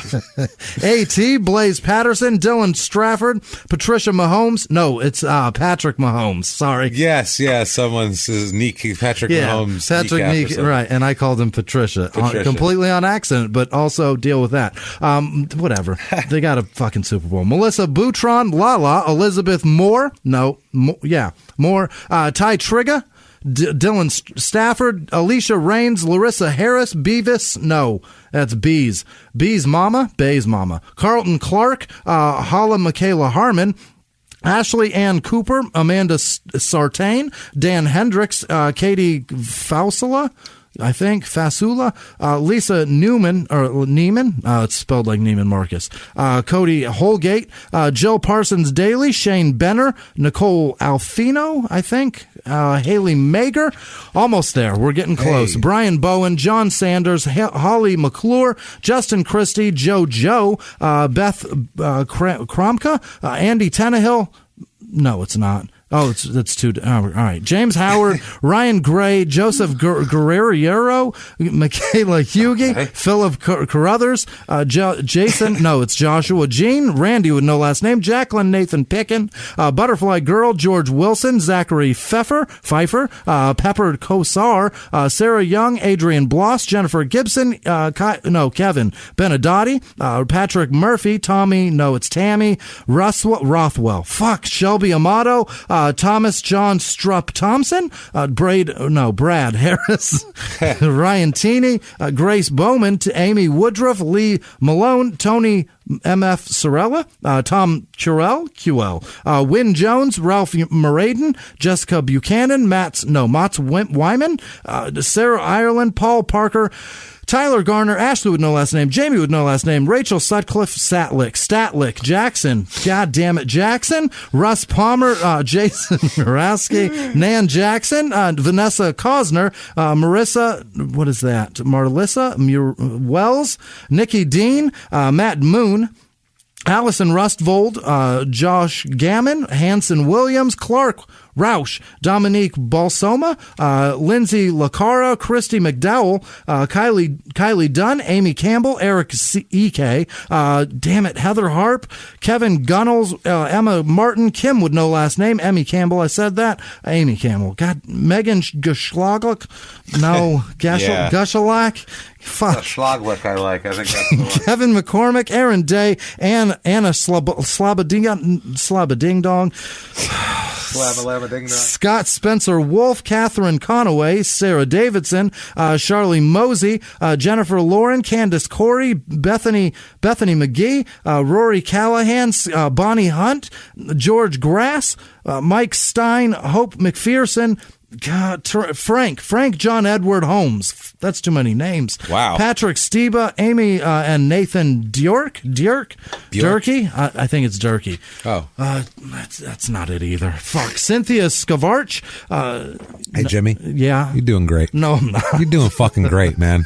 Just, you know what? You're doing fantastic, pal. I'm going to tell you something right now. Somebody emailed me and goes, hey, when you read my name, you read it wrong. But look, I picked this name and then sent me their name again. They're like, can you say it again? I'm like, I'll give it another. Give it a whirl. It was like Adam Clark or something. I think I called him Steve. Perfect. Doesn't matter. I love it. Nathan Salvatore Corasanti, Holly and Jalen, John Monk, Kim Eschenbach, which is, never mind. Amy Hilliard, Lance Troutman, Casey Marzari, Martina with no last name, Derek, what is that? Aishan, CJ Richards, Brandy Johnson, Derek Pacheco, Jonathan Mapes, Lauren Besser, Christina Nunez de Lucas, Robert Kennedy, probably not. I think he's dead, right? Well, one of them is. Right. Amanda Zamora, alive, Bailey and Jan Proudly, AJ Stewart, KJ Lysot, Steve Penny, Jamie with no last name, Lisa Schultz, Taylor Bean, Key Lawrence, Julianne Pierce, Emily DC, Calvin Tremblay, John Burrows, Robert Smith, Marissa Summers, Justin Kern, Charles Hayat, Aaron Hendry, Scott Williams, Tracy Warrobe, that's Kelly Arvidsson. I'm sorry. Babsy Marie, Anna Zeblik, Deborah Cobb, Ada Sukari, Alma Gonzalez, Morgan Dorr, John Collins, Tracy Poets, Amber Elizabeth, Mary Jo Adcock, Wesley Sickich, Stephanie Bush, Marcus Johnson, Quill Murphy, Darlene R. James, Jennifer McGee, Corbin with no last name, Nate Fleck, Yvonne Gordon, Christy Edwards, Joshua Haran Elton. No, it's Harrington. What? Lawrence with no last name. Sammy. It's Sam Rydell. Tim Rowe. Kira. I wrote this. Kira Noputo, I think. Now Puto. Caitlin Myers, Camille Day Camp, Mario Gonzalez, Mike Hughes, Tim Peterson, Jenna Birding, Dina McCullum, David Camilletti, Eli Cade, Chelsea Toplin, Natasha Stemler Hawkins, Rolando, Tello, Clayton and Marley, Christina Hogan, Kristen Hollander, Christoph Propes, Charles Hess, Piper LaRue, Mackenzie Fry, Jason Goodwin, home fucking stretch. Hey! Jasmine Polk, Justin Spivey, Exa Quinn, Jordan with no last name, Audi Griffin, Austin Gorman, Tim Weisner, Megan Rochford, Kelly Duraco, Brandon Clifton, Cameron Bowden, Mackenzie? No, it's Kenzie McCarthy. Allison Cole, Darla Spulak, I think I'm fucking dyslexic. Katrina with no last name, Leah Valentine, Brad Hardinger, Matthew Martin, Matthew Covey, Catherine Cully, Joella Doretta, Jamie Partial, Daniel with no last name, Joni and Alistair, Tommy Dugan, he's in Australia, by the way, he's fucking great. Matt Conrad, Brad McCordy, Katie Ivy, Craig Duffy, Robbie Burden, Kelsey with no last name, Rachel Harris, Miranda Hodge, Charlie Syrah Spence, Sachin Vats. No, what is it? Sachin Vats? Last week I said somebody was fucking me. There's actually a dude named Man Meat, and I feel like an asshole. Karen Vaughn, Luella Micah Body, Karen Vaughn, Luella, no, Soena Harris, Michael, no, it's Kimberly. See? Eric Rhodes, Thomas with no last name, Arlene Bagwell, Kimberly Stowe, Dylan Maggard, Tommy Solis, Wayne Blunk, Giovanni Vargas, Luke Loperfido, Craig Bissett, Joey Graben, John Hermes, Zach with no last name, Beth Dingus, Jillian, Emol, Nicole Butterfield, Corey Sullivan, Tyler Knapp, Taylor Collins, EJ Serrano, Jonas Jesus, what? Sarah Lawson, AJ Mason, Silky B, Hunter DeShane, Owen Paradise, Julie with no last name, Joe Turner, Leanne with no last name, Donna Carmody, Rachel Joe, Nick Dimmercurio, Kenzie Jones Hernandez, Stephanie Gildea, Rose McGordon. No, it's Morgan, you fucking moron. No, it's Morgan. I don't know what I did. Hillary Price, Sarah Beth Green Tire, Sarah Dusick, Oliver K, Alicia Braley, Donnie Munsell. Donnie, thanks, buddy. It's good. Oh, he's fucking great. He messaged me whenever we do wrestling once he's so jacked about it. Robert Stewart James with no last name, Joanne Begley, Mark Trudeau, Sarah Dulcic, Sarah Beth Greentree, I said that, it's Andrew Crenshaw, Crystal Fredette, Lindsay Cornish, last ones. Here we go. Miranda Marcelli, Maciel, Nick Schickman, what did I do? I don't know. Hickman, Mark Sutton, Cornelius Leary III, Martha, hot piece of ass, Sesma, Sarah Chai, Tiffany Robillard, Rochelle Holcomb, Eric Higgins, Jamie Browse, I think, Jessica Marn, Jennifer Flattery, Catherine Lucht, Kristen Opdahl, Joe Losi, Kristen Payne, Rebecca Johnson, Meg with no last name, and every last one of our Patreon donors. You guys are the best. Thank you, everybody. Thank you from the bottom of our hearts. Honestly, we can't tell you how much we appreciate everything you do for us. Thank you for the money, the nice wishes. Thanks for listening to Crime and Sports also, and PSA Hate This Movie, and just being there for us and tweeting at us and giving a shit about us. Right. Thank you so much. What if they gave a shit about you, Jimmy? How could they tell you about it? You can tell me at Whisman Sucks, WHISMAN Sucks, on Twitter and Instagram. Thank you, and you're all thin, and you fuck great. And you look great doing it. You look great when you fuck. What about the opposite you, of foul? Where can they tell you? You can find me at Jimmy P is Funny, or just copy and paste my name from the show description and save yourself some spelling errors. Just do it like that. The spell check doesn't understand it or take it. So do it that way. Keep coming back, guys. We had a blast this week, and we will have a blast every other goddamn week. Crime and Sports on Monday. Yeah. Bonus episodes all over the place. PSA Hate This Movie on Friday. God damn it, be there. And until next week, everybody. Damn it, did it again. See? That was the right one. See, I messed up the ending on Crime and Sports, and I won't even cut it out because I'm going to make myself look stupid. Fine. Right. Till next week, everybody. It's been our pleasure. Bye.